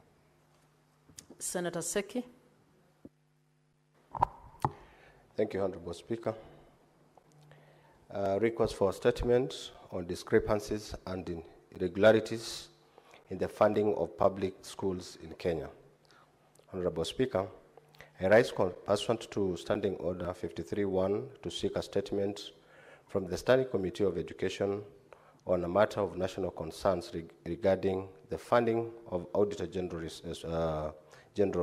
Special Audit Report on capitation and infrastructure grants in schools across the country for the financial year 2020, 2021, 2021, 2022, 2022, 2023, and 2023, 2024, which uncovered discrepancies in the funding of public schools in Kenya and irregularities of disbursements of capitation funding. Honorable Speaker, the special audit report revealed, among others, a general understanding amounting to Kenya shillings 71 billion for the secondary schools, Kenya shillings 31 billion, for junior schools, JSS, Kenya shillings 14 billion, for primary schools, and 67 billion for secondary schools, special needs education. And that out of 83 sample schools, 14 received the capitations totaling to Kenya shillings 16 billion, with none evidence of their existence, while six others received capitation, yet they had ceased operation.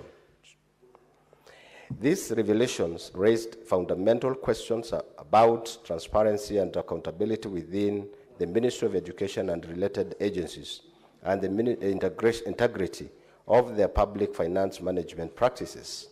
In particular, the disbursements of funds to non-existent and non-operational schools at a time when schools are grappling with teachers' shortage, infrastructure deficits, congestions, and delays capitations is a betrayal of use of trust of Kenyans people. In the statement, the committee should address the following. The steps in the Ministry of Education is taking to address the underfunding of public schools in general and junior schools and in specific, in light of the significant operations and infrastructure demand at this initial implementation phase on the comprehensive-based curriculum.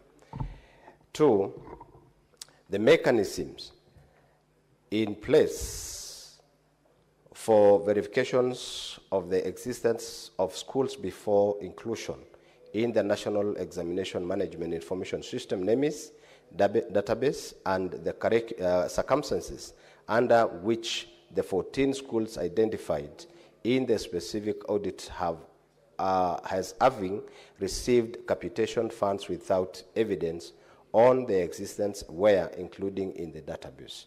3, the identify of officials in the Ministry of Education and the National Treasury responsible for the irregularities, as well as the steps being taken to hold them accountable and to recover any lost funds.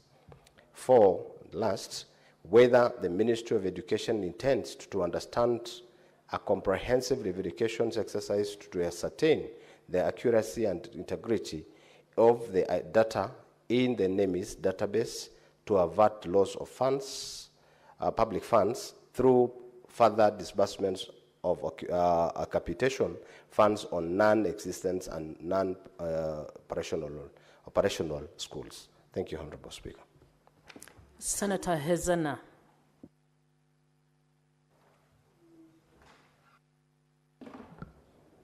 Thank you, Madam Speaker. And I have 2 statements, but I will begin with mine.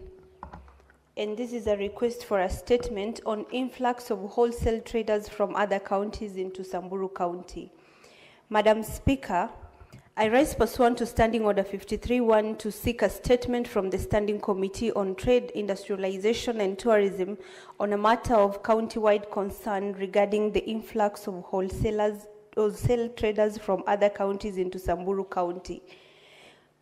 Madam Speaker, local business owners in Maralal, Baragoi, Achas Post, Wamba, and Suguta Marmar, urban centers in Samburu County, have raised alarm over the influx of traders from outside the county who transport goods in lorries and engage in wholesale trade directly with consumers.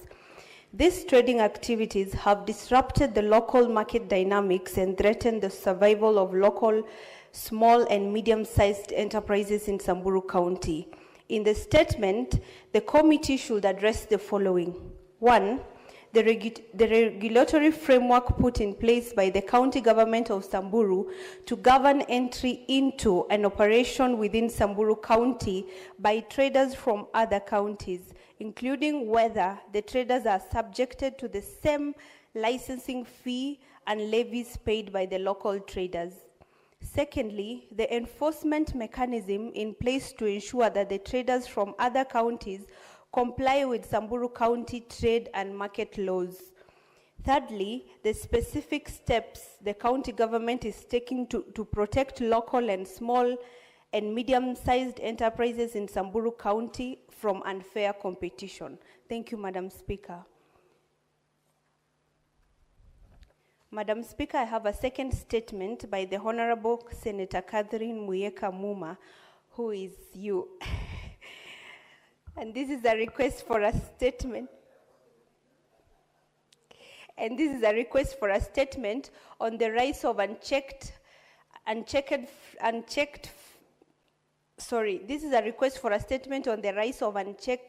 uncheckered inflammatory utterances by influential public figures and political leaders. Madam Speaker, I rise pursuant to Standing Order 53-1 to seek a statement from the Standing Committee on National Cohesion, Equal Opportunity and Regional Integration on a matter of national concern regarding the rising trend of uncheckered inflammatory utterances by leaders, particularly along ethnic lines. These utterances are contrary to Article 33(2) of the Constitution and the National Cohesion and Integration Act of 2008. In the statement, the committee should address the following.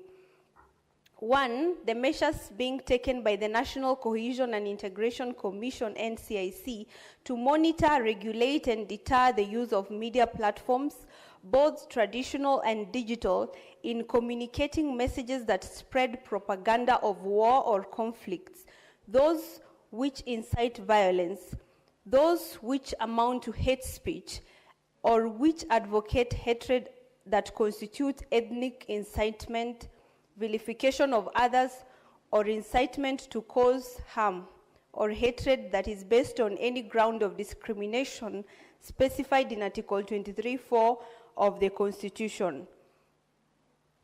Secondly, whether NCIC has recommended any policy changes that would facilitate the regulation of internet governance frameworks in Kenya to facilitate effective protection against the use of social media to spread propaganda of war or conflicts, to incite violence, to spread hate speech or advocate hatred that constitutes ethnic incitement, to vilify others or incite others to cause harm contrary to Article 33(2) A, B, and C, and D of the Constitution on Freedom of Expression.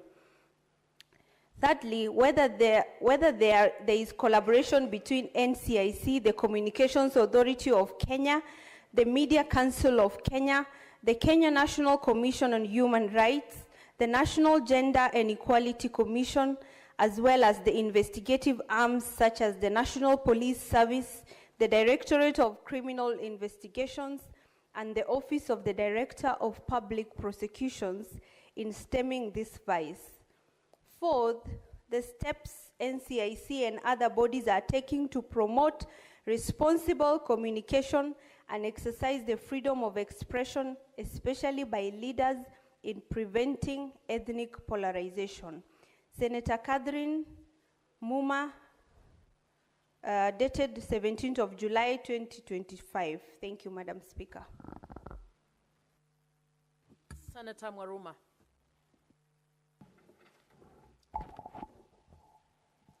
Thank you, Honorable Speaker, for this opportunity to request for a statement on the one-year contribution requirement by the Social Health Authority, SHA.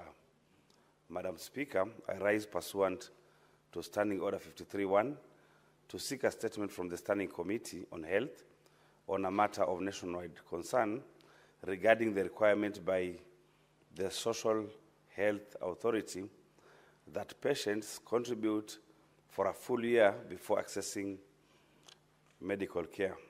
Madam Speaker, Section 17(1) of the Social Health Insurance General Regulations 2024 provide that households whose income is not derived from salaried employment shall contribute annually to the Social Health Insurance Fund at a rate of 2.75% of the household income, as determined through the prescribed means testing instruments under Regulation 21. This regulation is causing widespread concern as many Kenyans, despite making contributions, are being denied access to healthcare services because they have not completed a full year of payments.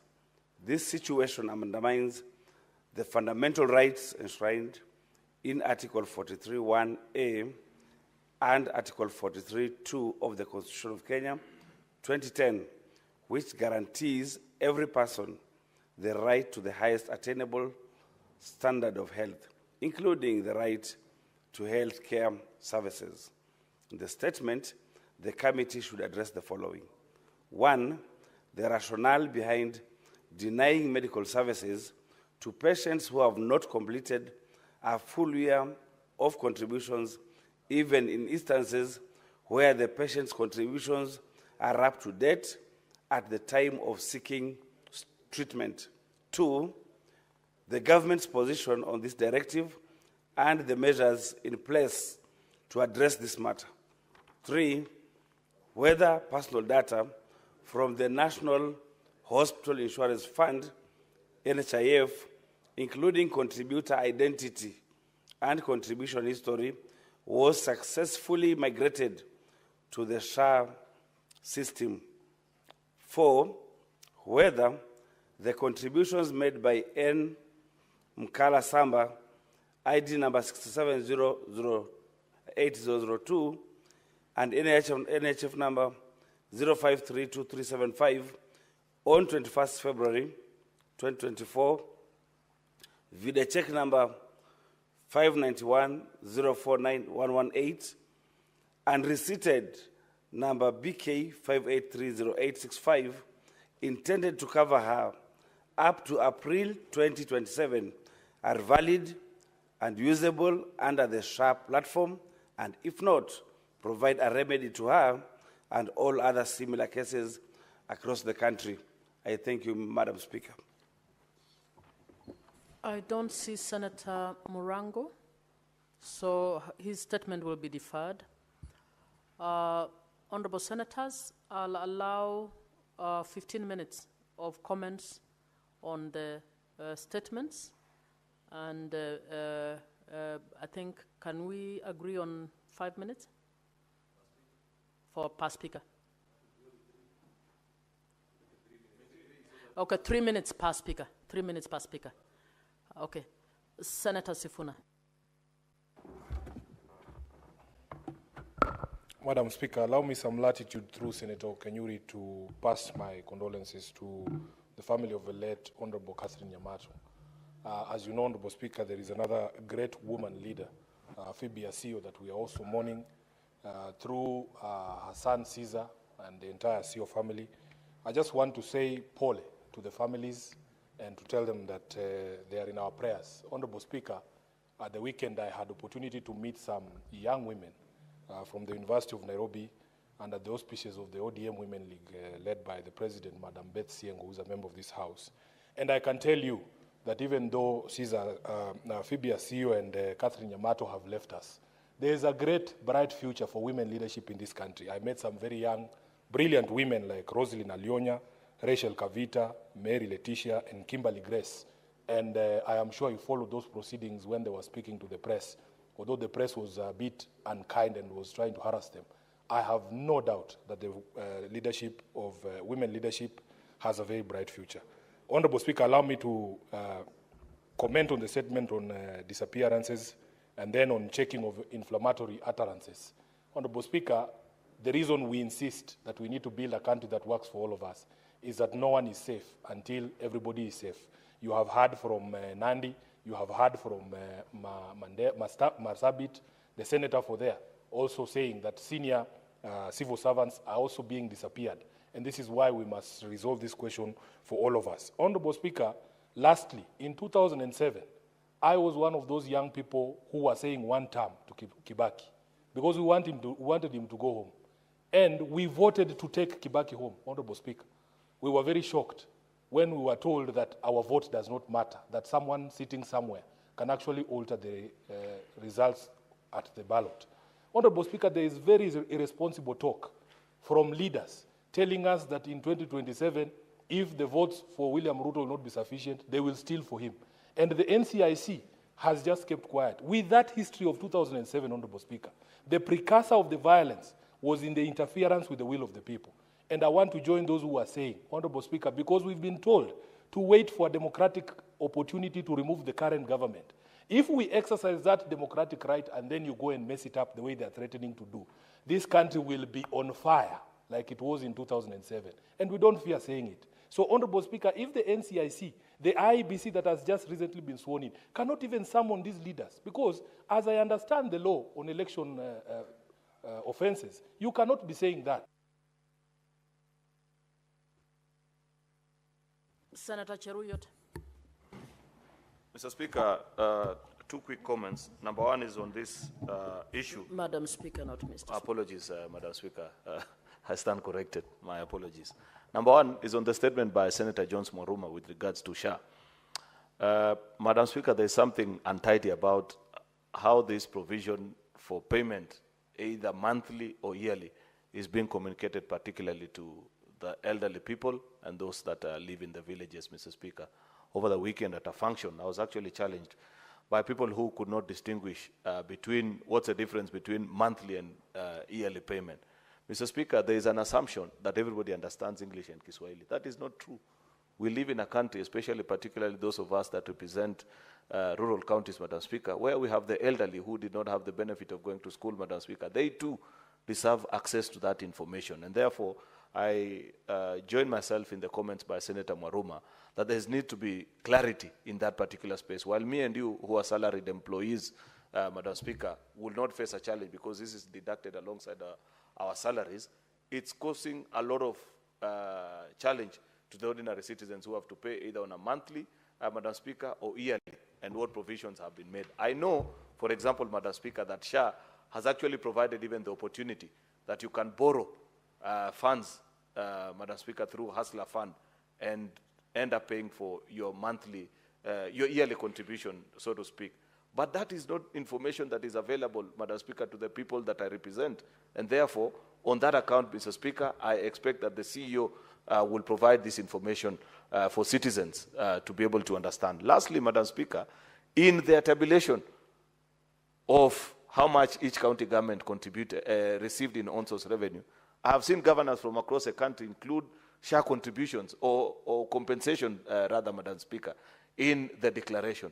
It will make more sense, Madam Speaker, if SHA gave us the information actually to know how much has it been compensated back to each county, so that we can tell our governors that when we passed this law, we included something called a facility improvement fund. That money cannot be used for anything else other than to develop the hospitals for which that fund has been collected, Madam Speaker. And therefore, it will be important that when that statement is responded to, we get a breakdown of the compensation that has gone to each of the 47 counties in the last 7 months that SHA has been operational. I thank you, Madam Speaker. Senator Nyamo. Thank you, Madam Speaker. I rise to contribute on the statement brought by Taita Taveta Senator Mwaruma, on the contributions of SHA, having a requirement that the beneficiaries must contribute at least yearly to enable you access the services. Madam Speaker, SHA is a very bold step by President William Ruto, and a very necessary one in our country towards universal health care. However, Madam Speaker, this provision that the beneficiaries need to contribute at least the annual deductions so that you can be able to access the service is somewhat discriminatory, because what happens to Mama Mboga who falls ill a month into contribution? What happens to the boda if he gets an accident after contributing for 2 to 3 months? We are exposing the same people that we seek to protect in this universal health care provision, and exposing them to the worst case scenario, even death, Madam Speaker. I think we need to relook the implementation. We need to have a 3-tier or maybe some tier in the sense that you can contribute after 3 months, you can access, after 6 months, you can access, so that we don't beat the purpose. The purpose is very noble, to ensure that our citizens at the bottom of the pyramid get to access healthcare equally for all Kenyans, regardless of your background or of financial strength. So, Madam Speaker, I want to urge the Committee for Health to interrogate this system and bring clarity to ensure that we do not beat the purpose of the whole system. Thank you, Madam Speaker. Senator Osotsi.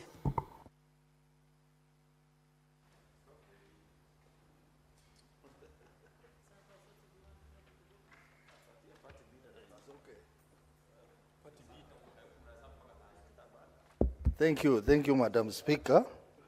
I had walked out very briefly. I wanted to comment on the statement by Senator Ojenda on the matter of data misuse for digital lending firms.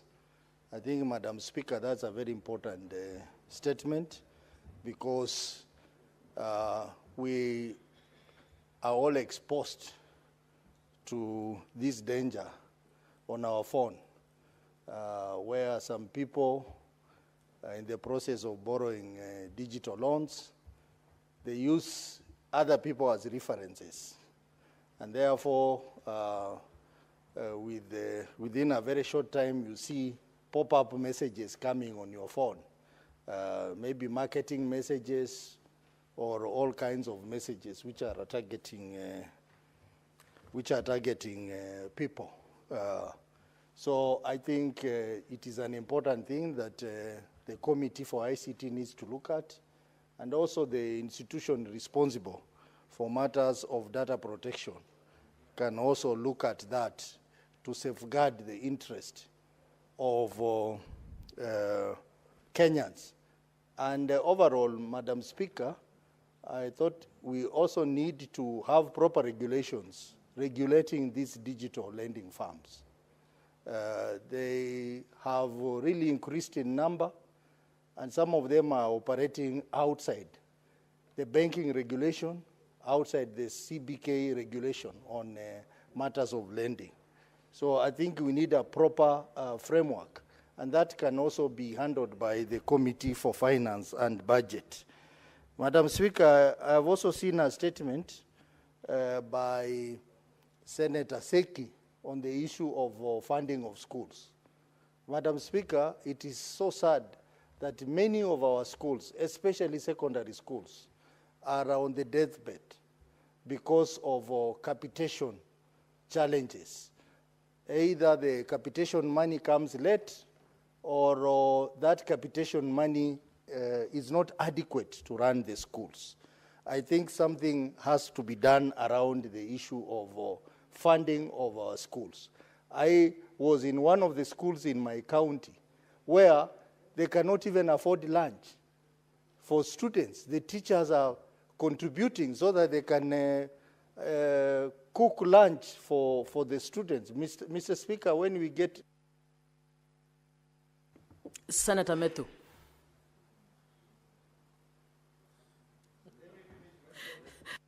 Senator, 1 minute, and then we can move to Methu. Madam Speaker, is a serious problem, and that problem is particularly common in day secondary schools in the villages, where parents cannot afford to pay exorbitant fees, and therefore they depend quite a lot on capitation from the government. So something has to be done around the issue of funding of schools. Madam Speaker, I support the two statements. Thank you very much. Senator Methu. Thank you very much, Mr. Speaker. I'm not Mr. Speaker. Sorry. I don't know why we are all confusing.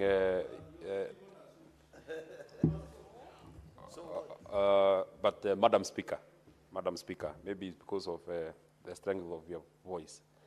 Now, Madam Speaker, there are many statements that have been sought, and I want to comment on two of them. One that has been sought by Senator Mwaruma. And let me say this, Mr. Speaker. For those of us who oppose the current government, and those of us who are in the formation that I am in, we are said and we are seen to always oppose for the sake of it. But we all would want SHA to work, because we passed these laws. I was in Turkana. We passed these laws that put the SHA or the Social Health Authority into motion, Madam Speaker. And we must admit that when it is not working, something has to be done. It is not just about running in villages, in empowerments and saying SHA is working, SHA is not working. These are specific cases that have been raised in this specific statement. And I think the reason why this issue of SHA does not make sense to most of the members of parliament, and that's why they keep defending it, even when there are very glaring gaps in this SHA, Madam Speaker, is for the mere reason that most of us are, or rather, all of us are salaried. So our deductions are made just directly from our pay slips.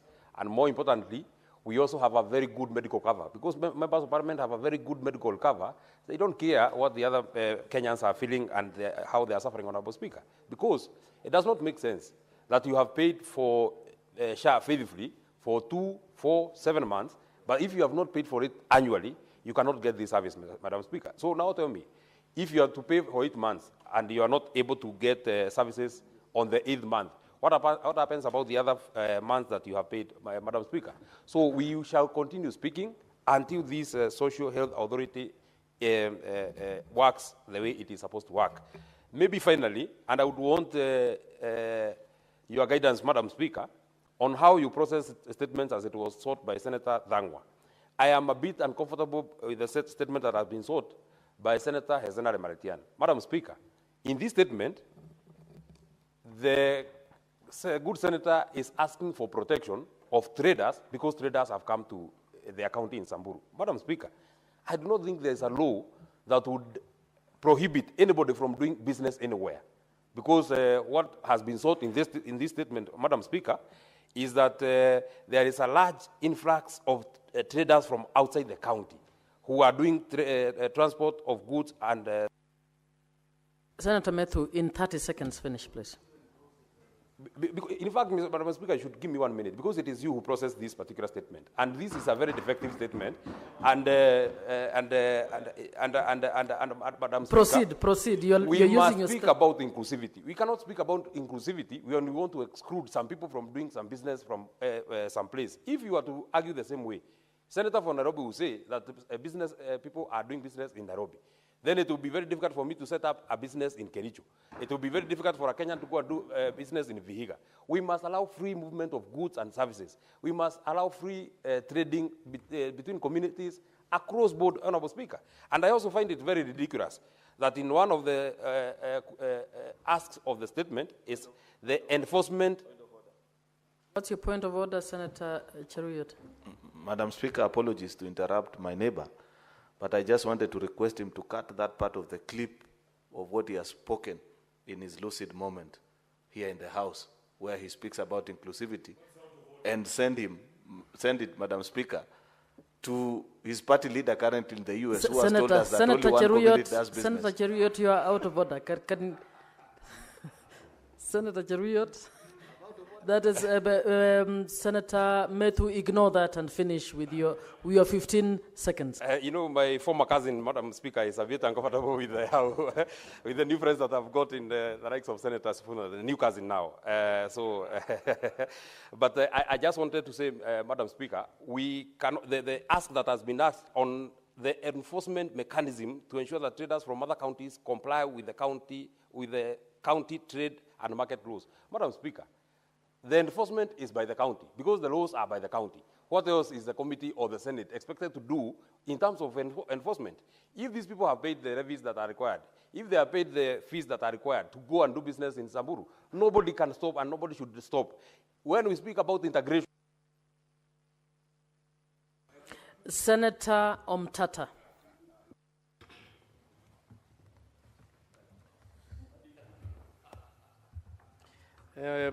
Honorable Speaker,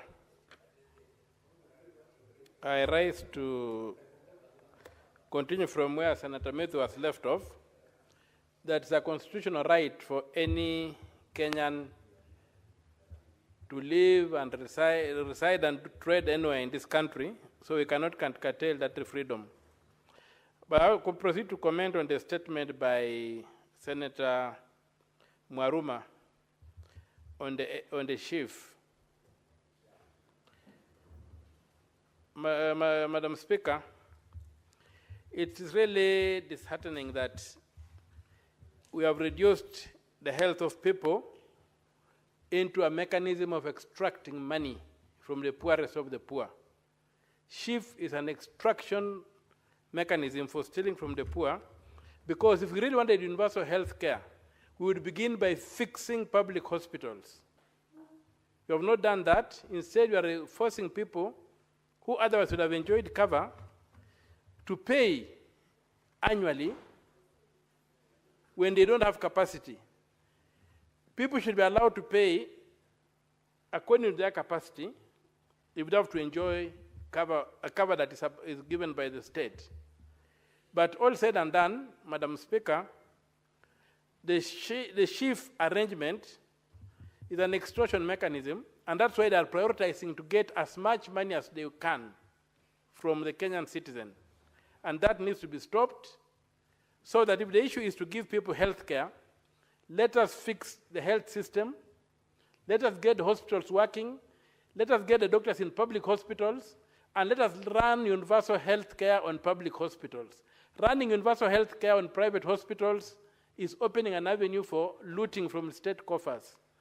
So, Madam Speaker, I support this motion, and I pray that when the committee looks at it, it does a holistic job of looking at the entire architecture of universal health care, including answering the question whether you can credibly run universal health care on private hospitals. Thank you, Madam Speaker. Thank you, Senator Omutata. Senator Okenyuri Esther. Thank you, Madam Speaker.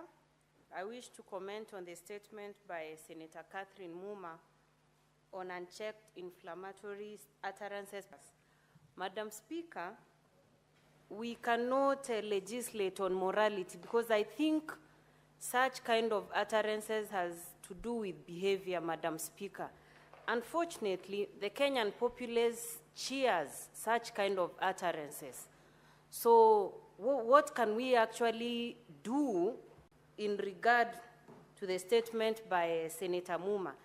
This is actually calling to the attention of all of us to actually check on the culture we have, Madam Speaker, because when you actually even observe political podiums, the nastiest, the most nasty statement is what people cheer.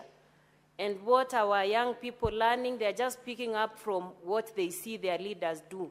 So I think before Senator Muma wants the committee to look into this as leaders, we need to call ourselves into and just look at what examples we are showing to the young people, to the youth of this country, to the women, and any other person who's expecting direction from we as leaders. We have actually disappointed them, Madam Speaker. So in as much as Senator Muma is concerned with this behavior, it is a challenge on we as leaders to look at how we change the culture and improve behavior. Madam Speaker, I also wish to comment on the statement by Senator Hezena on influx of traders to Samburu. I hope she was trying to address about trade imbalance. That being a concern, the best way to look at it is to look at what is actually most pressing, not restricting movement of those traders, Madam Speaker, because as a sponsor of the street vendors bill, that is not one way of protecting small-scale traders and also protecting the hassles people engage in. So there is a better way of addressing the trade imbalance so that both counties in Samburu and those not in Samburu can benefit from this exchange that is happening. Thank you, Madam Speaker. Thank you, Senator Esi. Senator Osotsi Godfrey Atieno.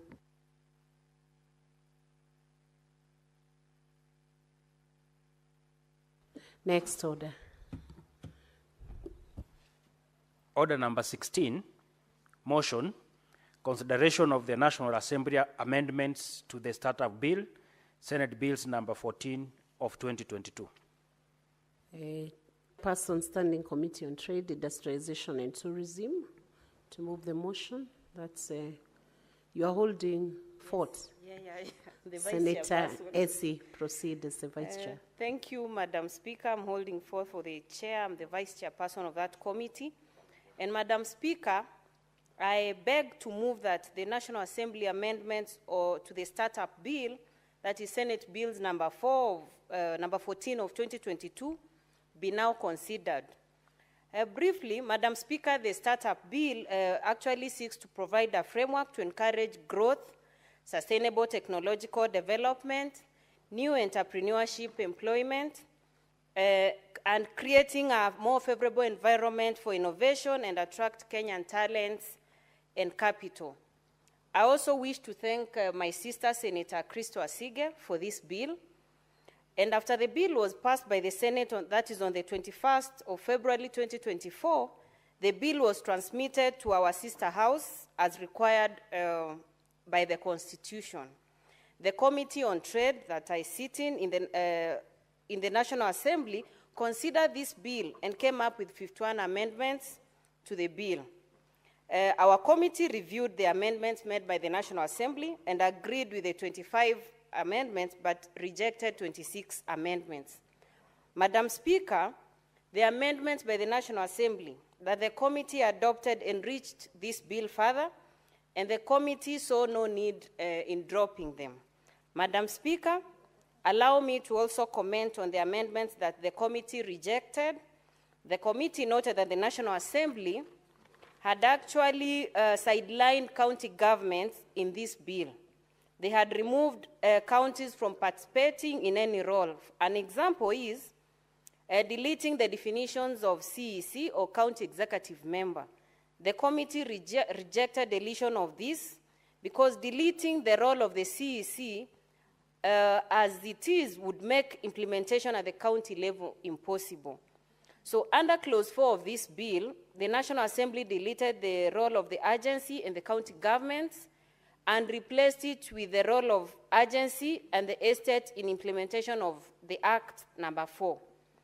So our committee rejected this proposal and reinstated the functions of the county government. Having deleted clause 4, which related to the functions of the county governments, the National Assembly deleted clause 5, whose reference is incubation programs and the role of national and county governments play. So our committee also rejected this proposal and resolved that provision in respect of the role of county governments be reinstated and the incubation programs should be provided for under this bill. The committee further observed that since startups operate within both the national and county government economies, a coordinated approach is necessary to balance national policies with local.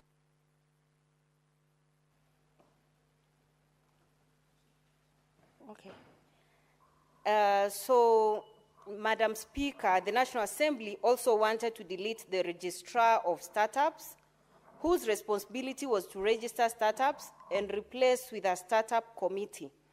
The committee resolved to restore the registrar of startups because the committee proposed by the National Assembly had reduced the function in comparison to the registrar of startups. Madam Speaker, I therefore ask members to read this report and adopt as presented by the Committee of Trade, Industrialization and Tourism. Madam Speaker, I move and request the Senate Majority Leader, Senator Aaron Cheriot, to second. Thank you. Thank you, Senator Hesio Kenyuri, Majority Leader.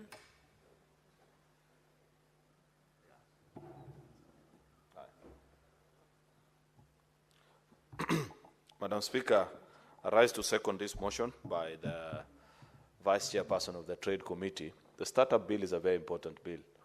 This bill has gone full cycle now because we attempted to conclude on it last time, but unfortunately our colleagues in the sister house, Madam Speaker, did not agree with many of the provisions that we had put in at that particular time.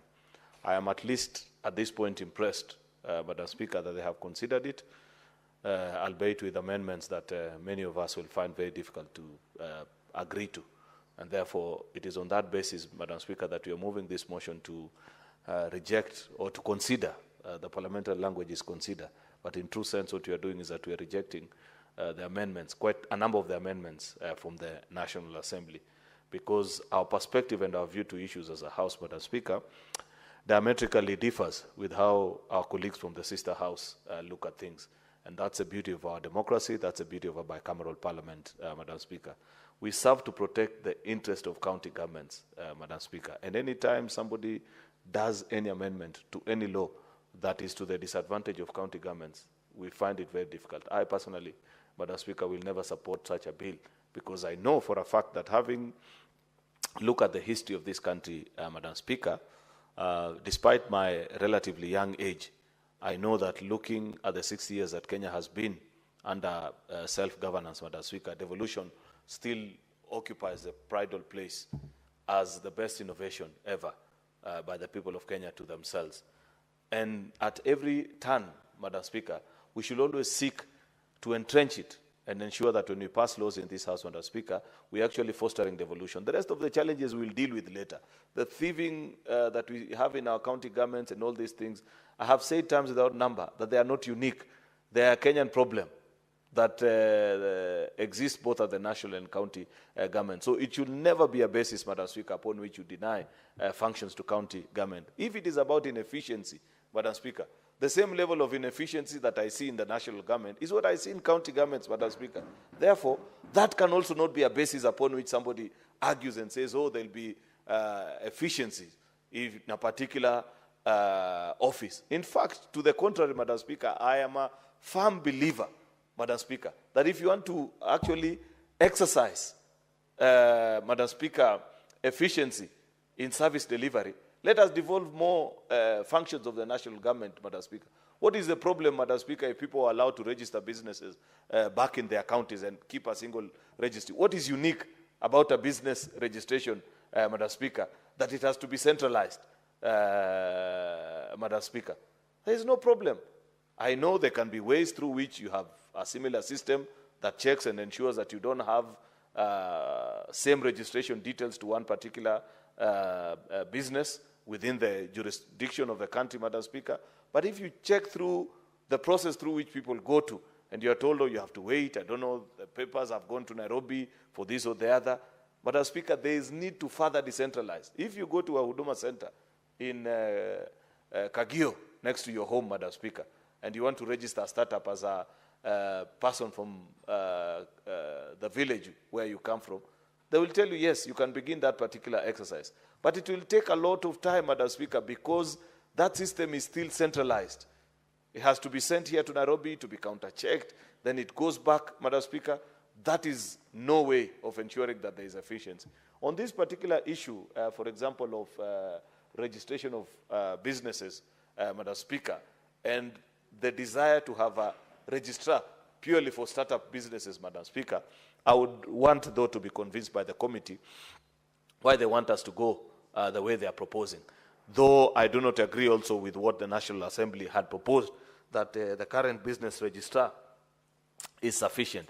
There was good thinking, Madam Speaker, in the logic as to coming up with a startup bill. We understand that there is a process of registering a business, but a startup, Madam Speaker, faces unique challenges.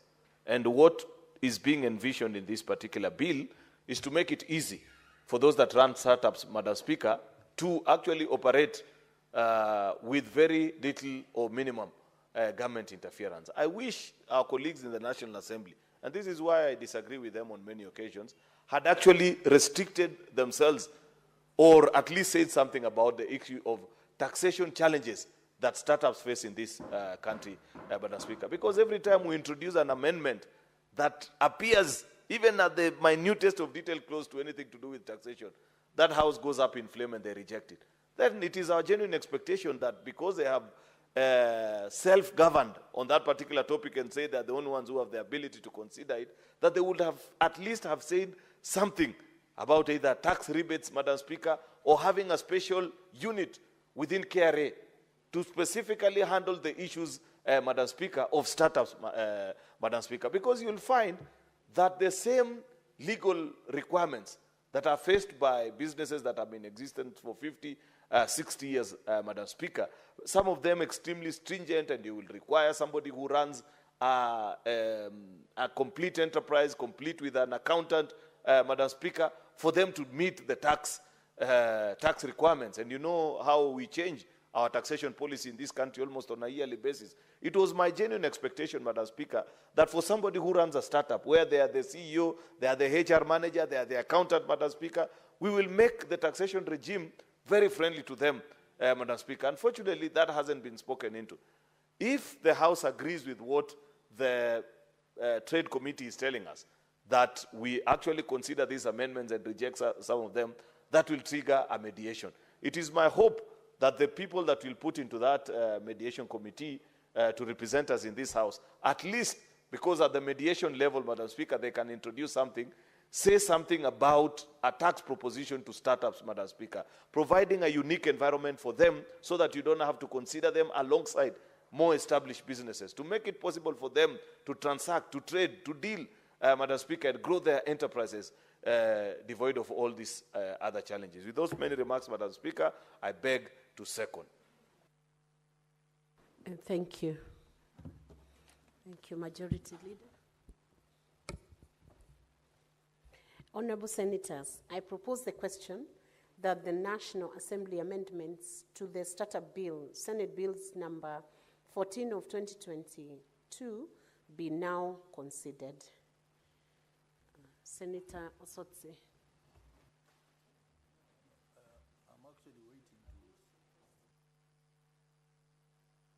His name needs to be removed from the dashboard.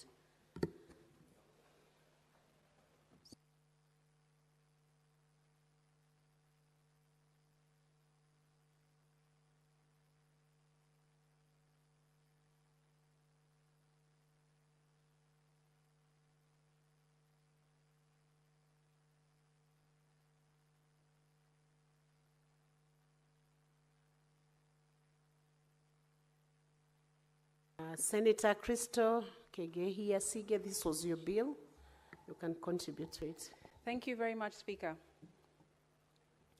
I would like to, first of all, give my hearty gratitude to the Trade Committee, which has considered the amendments to the Startup Bill, which have come from the National Assembly. I want to really commend the work that they've done. It's, from what I have read from the amendments of National Assembly, there were quite a few amendments that they have proposed to the bill, and through the chair of Trade Committee, Senator for Kwale County, and the vice chair who has just moved this motion. Chair, I want to thank them sincerely. Sorry, Speaker, I want to thank them sincerely. Speaker, you will know that I'm the sponsor of the bill. I had tabled it, as Vice Chair has said, back in 2023, and it's taken quite a long journey to come to this point. And I have also looked at the report that has been made by the Trade Committee in the Senate to the amendments, and I want to agree with and support wholly with the suggestions that they have made to the Startup Bill. Speaker, it would really hurt this House if we carried on and supported the amendments in full that the Assembly have made and suggested to us, because then that would mean in the end our functions as a Senate would be moot. And that, of course, would remove any kind of responsibility or function or mandate to the Senate if we were to agree in full with these amendments that have been made and proposed. Speaker, rejecting or removing the function of the CEC at the county level would really tear down at the spirit in which I wrote and drafted and pushed for this particular bill. So that, for me, I agree with. And also removing the function of the registrar, whereby startups are able to go get themselves registered so that they can get the support that many of the amendments or many of the clauses that I have put in the bill, they would have enjoyed. Then, again, it becomes a really big issue for us as a Senate, as a House, to see ourselves represented and to see ourselves as having a say or a task, any kind of task within this bill, Speaker. So, of course, there are some in the report from the Trade Committee that have approved some of the amendments that National Assembly put forth, which I also want to agree with. I want to trust that the Senate Committee on Trade and Industrialization have gone through every single clause and really deliberated and articulated the issues for or against each one.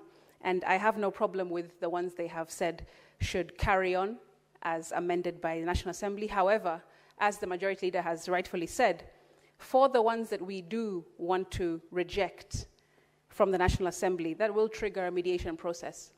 Speaker, we want to be able to have this mediation process move as smoothly as possible. So if at this point already I can plead with my Senate colleagues to start talking to our members of Parliament and our colleagues in the other House and explain to them that if we go by every single one of their amendments, then we will have no place in this bill.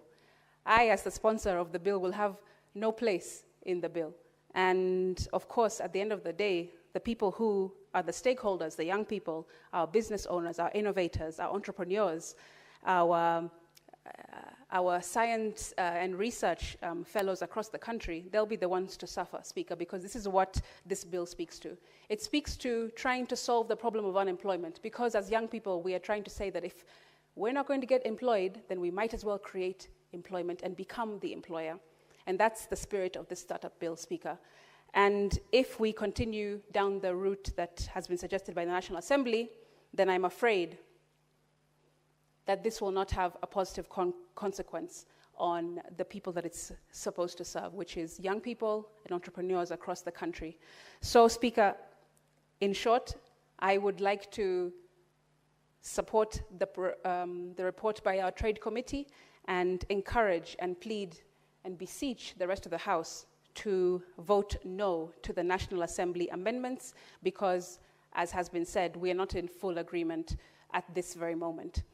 It will trigger a mediation process, and in that process, we can all sit down, members from each side of the House, or from each House, pardon me, and we can sit down and hash out what is critical that needs to remain to have both houses a mandate not to be removed from the bill, and also what can be done away with at this point, Speaker. At the end of the day, we need to remember that we're not here to serve ourselves or a piece of paper, but all we are doing is to serve young people and entrepreneurs across the country so that they can look for gainful and meaningful employment, as well as contribute to the innovation and to our economy as young people and as individuals with their fantastic ideas. We need to create an environment that is conducive to them.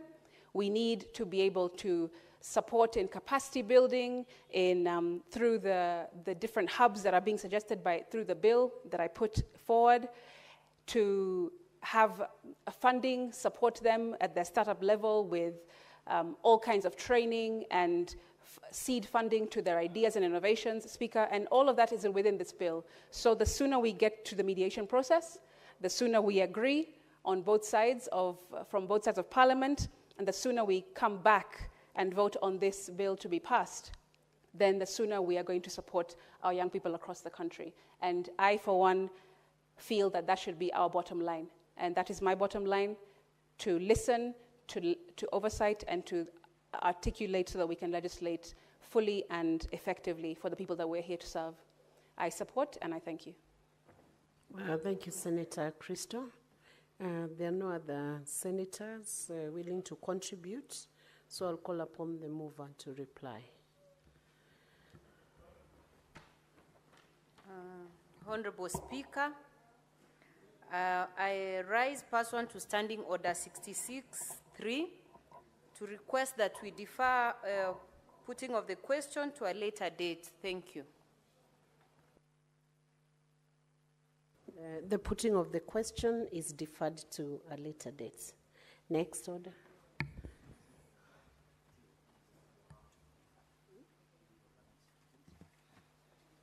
I will now take this opportunity to reorganize the order paper.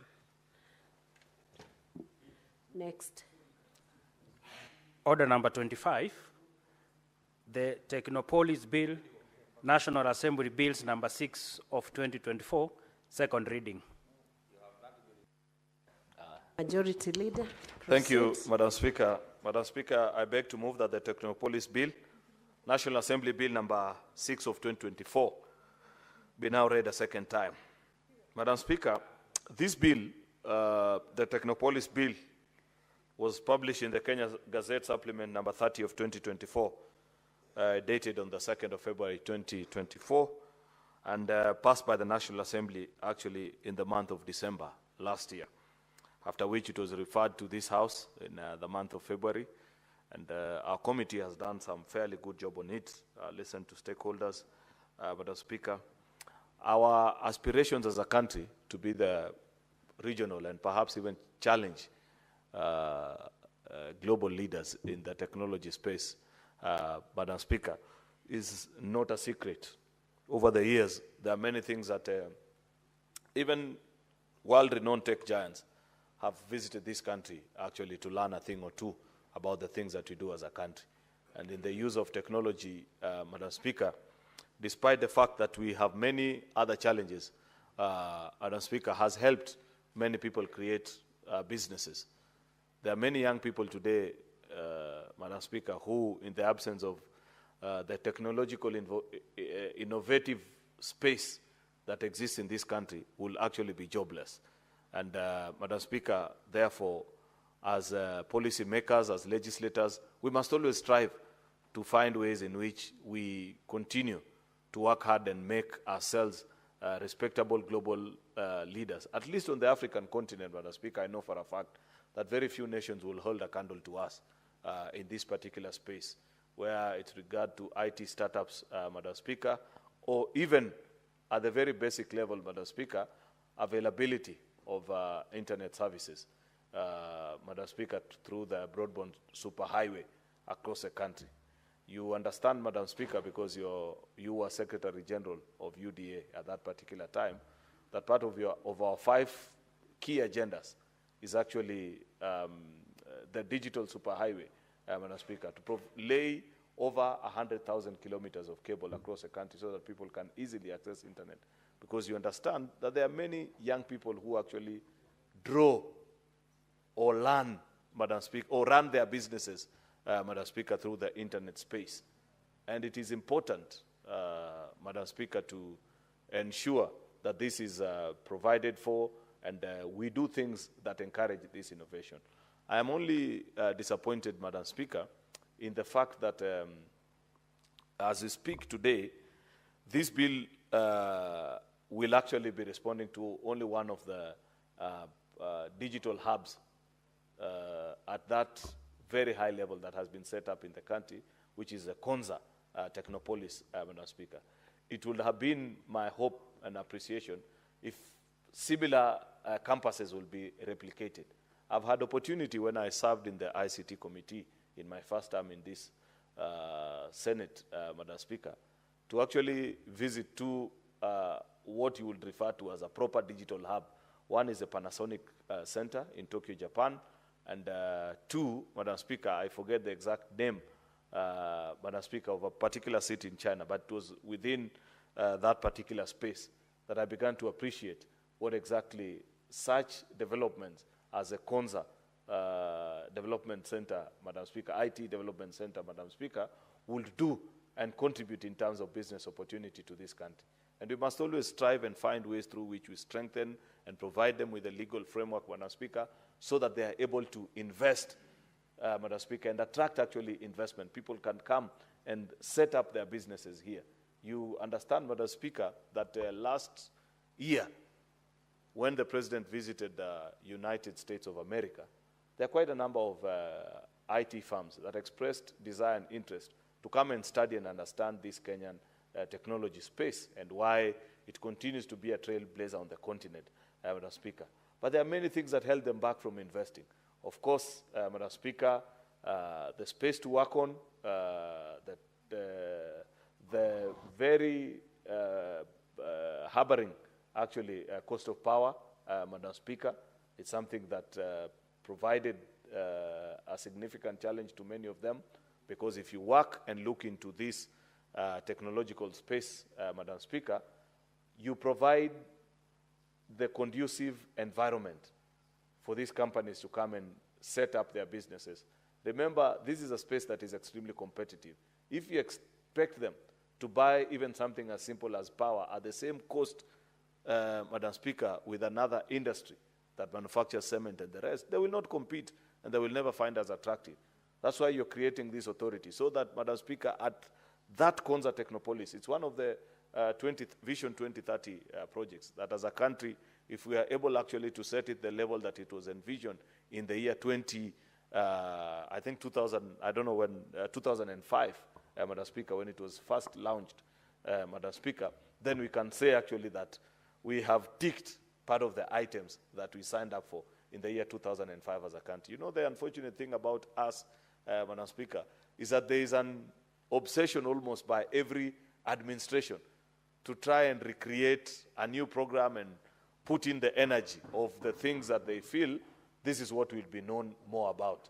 But I must appreciate, Madam Speaker, that at least there are things that we are continuing to try and improve and make better that go date as far back as 2 administrations before this. And I must appreciate that about the administration of the day, Madam Speaker. Otherwise, if you had taken the path of saying that we ignore what others did because we will not get the political clout about it, Madam Speaker, and the things that are being said. You know, a leader, Madam Speaker, must do the right thing either way. Whether you're praised or not praised, right remains to be the right thing. You know, last week I saw comments when there was a video that was done about Nairobi River and what the restoration program that is being done. There were comments. If you read the comments down the line, people are saying, oh, this was initiated by the previous administration, and so on and forth. It doesn't matter. Just do the right thing at the end of the day. And I believe that needs to be the guiding spirit on many of projects that have been initiated, were well-meaning, and if they had been properly funded, Madam Speaker, will have caused significant change in our country.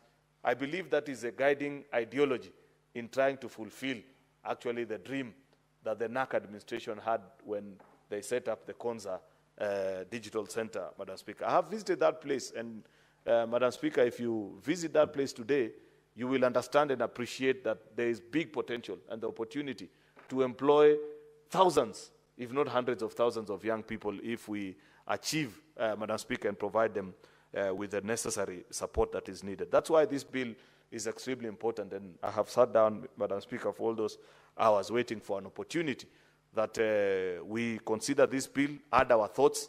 Madam Speaker, I have seen that our colleagues in the ICT committee have proposed a raft of amendments. I have just scanned through their report, which is available on our, what is it called, the IT system, Madam Speaker. And there are many things that they are proposing to amend.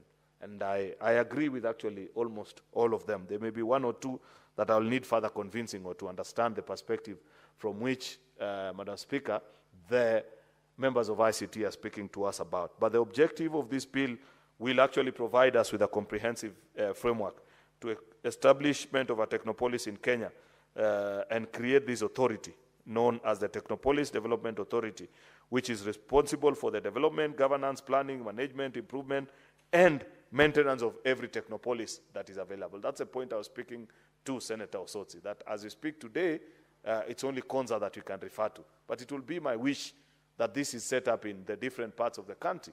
Madam Speaker, you know, for example, that in Bomet, where Senator Sigei comes from, that there are young people there who I am yet to understand their operation procedures, Madam Speaker. They don't go to any university. You will never find them trained. They barely even speak English, Madam Speaker. But the things they can do when they are placed in front of a computer, Madam Speaker, I still feel that actually we are not treating them correctly, because many of them, after they have hacked into Safaricom servers, bank systems, we only arrest them and take them to jail. I believe, Madam Speaker, that much as what they are doing is wrong, you need to harness more than just, apart from punishing them, Madam Speaker, you need to understand them better also and establish this knowledge that they have. Is it something that we can tap into as a country, Madam Speaker? Because if somebody has not gone to school, Madam Speaker, but they're able to crack the hardest of bank security systems and withdraw money from your phone or from your bank systems, Madam Speaker, while you're seated here, Madam Speaker, that person deserves more than prison. You can have them in prison, Madam Speaker, but also have them teach or earn while they're still there and sustain their families, Madam Speaker. I don't want to lose track, but it's just to make the point, Madam Speaker, that apart from Konza, we will need so many other Technopolis stations across the country. This was a strategic intent of our country, and we need to transition actually into this space, and it has taken us quite a while. I hope that with the passage of this bill and after granting the Konza Technopolis, Madam Speaker, this legal framework, they will be able actually to thrive and attract investment from as many will be investors, Madam Speaker, not necessarily startups, Crystal, but even established global IT companies that will wish to set up base in Africa, because I believe this is one amongst very few, if there are any others actually, that will compete with it on the continent. And it is my most sincere hope, Madam Speaker, that we can conclude on this process as soon as possible, preferably even before we go on recess. I don't know if our colleagues from the Assembly will agree to our amendments so that we bring it to a close, but it's one of those bills that you don't want to take too long, Madam Speaker, before bringing the process of consideration to a close. There are many things that they are amending, Madam Speaker, which I believe, if you read the report, you'll find justification too. There are other things also in this bill, even without the amendments, Madam Speaker, of our colleagues from the ICT committee. Personally, I would find challenge to support, and I'd wish perhaps that they add on to the amendments, like Clause 23, Madam Speaker, that gives powers to this Technopolis Development Control, that this authority shall have the power within a Technopolis to regulate zoning, including land use and density of development. It is my hope. You know, land use, Madam Speaker, is a devolved function. And this authority that you're creating is heavy with the presence of what you would call the national government. There needs to be a counterbalance with regards to existence of also either bodies or representatives from county government, so that if they were to pass a policy, I understand that there is need to ensure that there is proper regulated land use, Madam Speaker, in any designated area that will have been gazetted as a technopolis. But, Madam Speaker, that needs to be done within the realization that this country, Madam Speaker, under the new constitution, has two levels of government, and therefore there's need to have representation from, Madam Speaker, the national as well as the county governments in making some of these decisions, and so on and so forth, Madam Speaker. There are many other things that I have wished to say, but I am cognizant of the fact that there is time limited, and I want to grant also my colleague, Senator Osotsi, sufficient time. You know, Senator Osotsi is fairly adept at these issues. Anytime you mention any statement to do with the data protection, I have noted actually, you will get a comment from Senator Osotsi. The same way if you mention something to do with, no, I don't want to get into trouble, Madam Speaker. And it's late in the day, Madam Speaker, because I don't want to lose track of the things that I'm saying. Therefore, with those remarks, I beg to move and request the Senator for Vihiga, Senator Godfrey Osotsi, to second this bill. I thank you. Majority Leader, Senator Osotsi. Thank you very much, Madam Speaker and Majority Leader. Indeed, Madam Speaker, I'm delighted to second this bill. And I want to say that this piece of legislation is one of the very important things that were contained in Vision 2030 that was started after 2013. And it's taken a while for us to realize the benefits of having technopolis in our country. Madam Speaker, you can imagine that the idea about having Konza City was started during Kibaki regime. Kibaki finished, went, and then it continued on to President Uhuru's regime. He finished and he went. Up to now, we are still talking about Konza City. By now, we should actually be accruing the benefits of Konza City. Madam Speaker, I've read through the bill, and one thing that I'm happy with the bill is that there was an initial bill that was proposing to have Konza Metropolis Authority. I had a problem with that, Mr. Speaker, Madam Speaker, because how many Metropolis Authority were we going to establish? Because Konza is one, someone else would have come with another one, and another one, and another one. So we'll end up having so many authorities, and that would be a problem. So the idea of now consolidating all this in one metropolis authority, I think is an idea that we should all support, so that anyone seeking to run a metropolis can be allowed to run it, but under the regulation of one authority, which in this case is Metropolis Authority. So on that basis, I support this bill.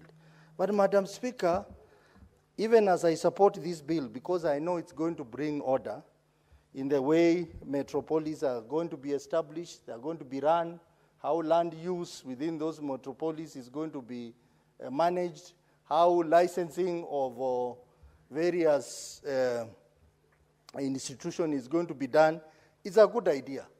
But it is also myopic. And I'm sorry to say that this bill, there are provisions which are myopic. Madam Speaker, in a metropolis, you cannot limit the metropolis to a geographical area. You cannot limit a metropolis to a buffer zone, just a defined area, and say this number of acres of land will be used by Konza City. Madam Speaker, we know technologies are growing every day. And therefore, the idea of limiting, for example, Konza to only about 2,023 acres, I think that one is myopic, and we should amend so that there is no limitation. It's like now saying we want to have a city. That city must be established within 1,000 acres of land. Madam Speaker, cities are growing every day. Institutions are growing every day. So I have a problem with that limitation, that a metropolis will be limited to a particular size of a buffer zone, a particular size of a geographical area. It is not proper. It is not proper thinking. And given that, Madam Speaker, this is going to be an area that is going to host technologies, ICT technologies, it is not proper. Because in ICT, Madam Speaker, and I'm talking as someone who is very experienced in this field, Madam Speaker, we have something that is called, when you are conceptualizing an idea, a product, or a solution in ICT, you must look at the wider context. Anytime, for example, if you are developing a piece of software, think widely about what other things can ride on that solution you are building. For example, Mr. Speaker, you have seen institutions like telecommunication companies establishing a solution. And then after a very short time, you hear that they want to scale it up, introduce another solution to it. Every time they do that, it is costly. That's why in IT, we encourage that every time you are conceptualizing a solution, you must have a wider thinking. That wider thinking is not reflected in this bill because it is limiting a metropolis, a technopolis, to only 2,000 acres of land, Madam Speaker. It's not making sense. So even as the National Assembly has processed this bill, and now it has come to the Senate, one of the key amendments should actually to remove this provision. Let the land use regulation be there, but don't limit the land size. That will be myopic. And more so, Madam Speaker, because this bill, under Section 20 of the bill, is recommending that all digital services, government digital services, should go to metropolis, technopolis, Konza City. Tax, immigration, permit and approval, licensing of business, the Ministry of ICT, and regulatory bodies like CA and all other IT institutions should go to Konza City. If you are saying that and you are limiting land size, then there is a problem, Madam Speaker. So, Madam Speaker, on that issue of limitation of land size and the issue of having a buffer zone, I think that is not good thinking. That is not wisdom. This Senate should amend that so that we allow what we call ability to scalability. We allow scalability. That is the right word of IT I wanted to use. And that is why every countries, these modern countries, which modern technologies, they have established what you call smart cities. In those smart cities, if you go to China, you go to India, you go to Russia and other countries, the smart cities have no limitation or boundaries. They have no limitation. This is the first technopolis that is being defined in terms of number of acres. Madam Speaker, just look at the definition of Konza City, for example. Look at the definition of Konza City. This is what it says. It says, Konza metropolis means all that parcel of land known as land reference number 991-8/6, measuring 23.6 hectares or thereabout. Is that how you define a technopolis? No, you cannot define a technopolis based on the definite size of land. This bill cannot pass in the form it is in, Madam Speaker. We will have done injustice to this country. So I said I'm supporting it, but with some reservations, Madam Speaker. Madam Speaker, if you look at the function of the authority, that the authority will allocate land to investors. I mean, are we going to take away the work of Ministry of Land and give it to this authority, or National Land Commission and give it to this authority? I think that must be looked at, because this is another area that land grabbers will come in and allocate themselves land in Konza City and other technopolis, Madam Speaker. That must be looked at. But Madam Speaker, I'm being encouraged by my colleagues to be very brief, but you know, this is my area, Madam Speaker.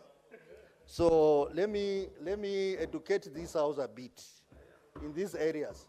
Madam Speaker, another area of concern is the composition of the board. Madam Speaker, the board has a chairperson, it has a PS, Ministry of ICT, PS, Treasury, Attorney General, and 5 other persons appointed by the Cabinet Secretary through a competitive process. I want to say that the reason why this country cannot maximize on its huge resources of human resources in the ICT industry is because in institutions that are supposed to be headed by people who understand technology, people who understand IT, are being headed by people who have no idea about IT. And we are repeating this mistake here, Madam Speaker. If you look at Communication Authority, it's being headed by a journalist. He has no idea about ICT. If you look at ICT Authority, it's being headed by someone who does not understand ICT. For the first time, Madam Speaker, I will be sponsoring an amendment to say that the chairperson of this authority must have someone who is educated, knowledgeable in an ICT environment. Either software engineering, artificial intelligence, or those kind of things. Not just to appoint someone. You may find a politician is appointed to be the chairperson of this authority. This authority will not accomplish its mission. And the 5 persons, it must be clear that at least 3 of those persons must have people with an ICT background, attested, verified, and measured experience in ICT industry. That way, we'll make progress as a country. But when we start this kind of ICT institutions and give jobs to people who have no background in ICT, we end up not. And Madam Speaker, you know, in the last parliament, I came up with a bill called ICT Practitioners Bill, where I wanted to have a legal framework to regulate the ICT profession so that we get to understand who is an expert and who is not an expert. Senator Osotsi, Senator Medhu has something to inform you about what you're debating. Senator Medhu calls me a cousin, so let me allow him to. Senator Medhu. Yeah, this new arrangement is very good. Now Senator Osotsi can trust that. I just wanted to inform him in the spirit of what he's proposing, that he would want professionals to take especially roles on profession that they can, they are professionals in. I've just Googled. The chairperson of the ICT authority is called Mary Wambui Mungai, and there is no known educational background of this person. Her profession is just businesswoman. Thank you for that information. All of us know who she is and her level of experience. That's what and heading a critical institution like. Is there a relationship between that information and what you were debating? What's your point of order, Senator Chirarike? He was informing me. Share accuracy of facts because she has said he said he knows who she is. Madam Speaker, accuracy of facts. Does it mean that Kenyans who are not experts in, for example, legislative agenda like him is a forester? Should he be here? Mr. Speaker, like I'm not saying his name, Madam Speaker, we need to protect, and this habit of Senator Metu, like his party leader, Wamunyoro, he wants to profile the community. Does it mean Mary Wambui, who is an established, Madam Speaker, a renowned business, this is a person who is an entrepreneur from the scratch. Let him finish. Yes, Senator Madam Speaker, Mary Wambui is one of the trailblazers in women who have built an enterprise from scratch. Unlike some individuals who are here, they have never built even a Chang'an kiosk. Madam Speaker, you need to protect this issue of profiling communities, and individuals must stop. Mr. Speaker, and that is why I'm saying it is mentioning because she is a Kikuyu. And we know where he is headed, Madam Speaker. Senator Chirarike, so Senator Chirarike, what's your point of order? The point of order is under Article 10 of the Constitution.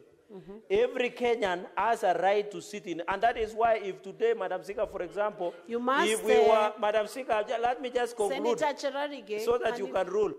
Senator Sifuna, let me finish with Senator Chirarike. Can you give an indication of which standing order you are using? Madam Speaker, I'm using standing order 105 and Article 10 of the Constitution. One of the reasons is even regional balance. What is the point of order? The point, Madam Speaker, Senator Medu. The point, Madam Speaker, is Kenyans are watching, is perception that Kenyans who are not come from particular expertise should not be leading there. Like I'm using an example in the Senate. He is a forester. If we wanted to go for people who know legislative drafting, he should not be here. Then why profile individuals, Madam Speaker? Okay, Senator Chirarike, resume your seat. Senator Medu, have you understood the point of order? Senator Sifuna, resume your seat, Senator Medu. Let's first hear Senator. I will deal with it. Let me hear the standing order, the point of order being raised by Senator Sifuna.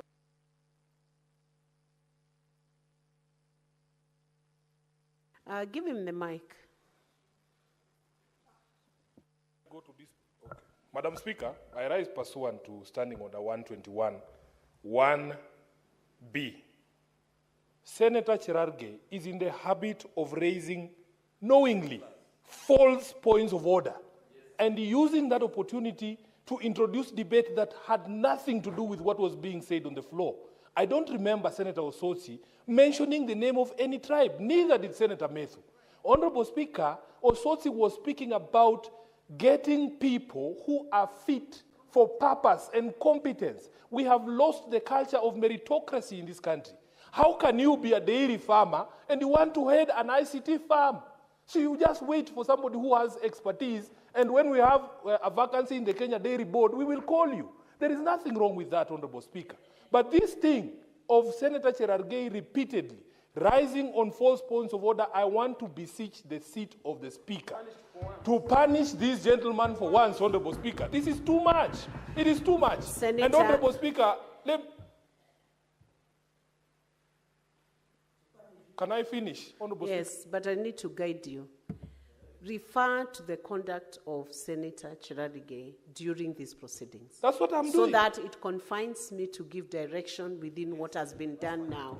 Because if you refer to previous sessions, we do not have the record there. So refer to what he has done now, so we can confine our directions to what he has done within this session. Honorable Speaker, the Hansard exists for a purpose.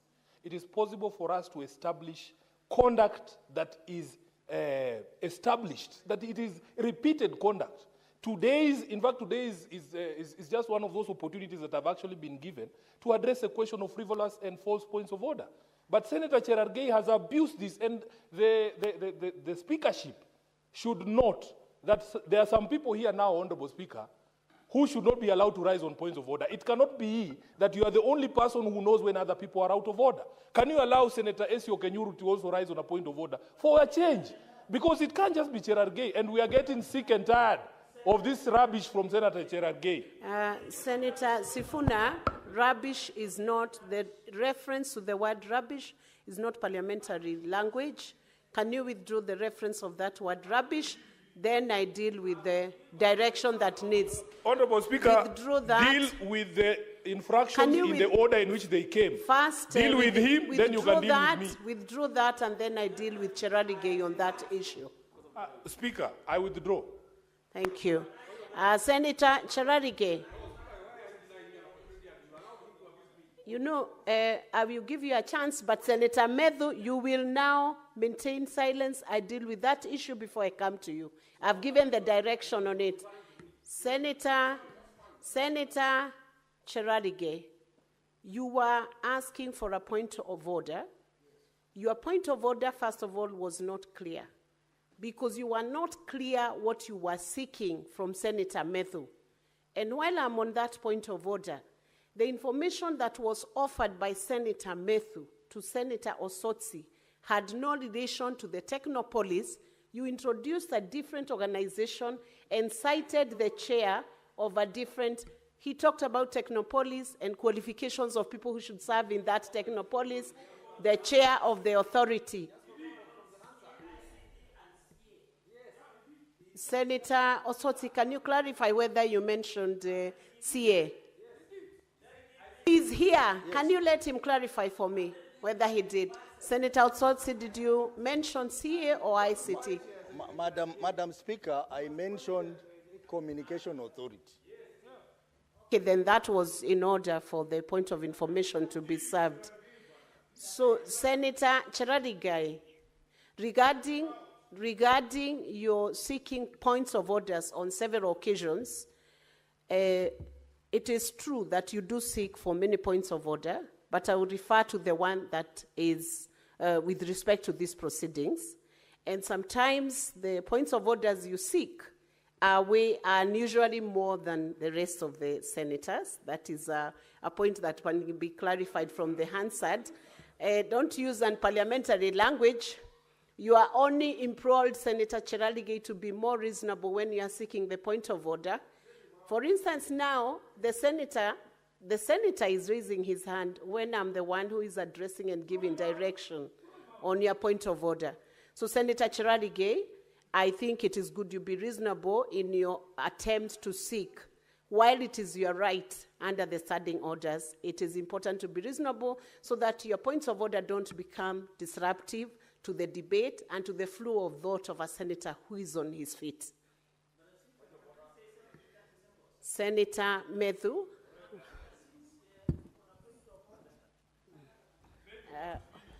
Honorable Senators, we will give you a chance when the House resumes. Honorable Senators. Honorable. It is now 6:30 p.m., time to adjourn the House. The Senate, therefore, stands adjourned until tomorrow, Wednesday, 23rd July, 2025, at 9:30 a.m. Osotsi, you'll have a balance of 7 minutes to finish seconding that motion.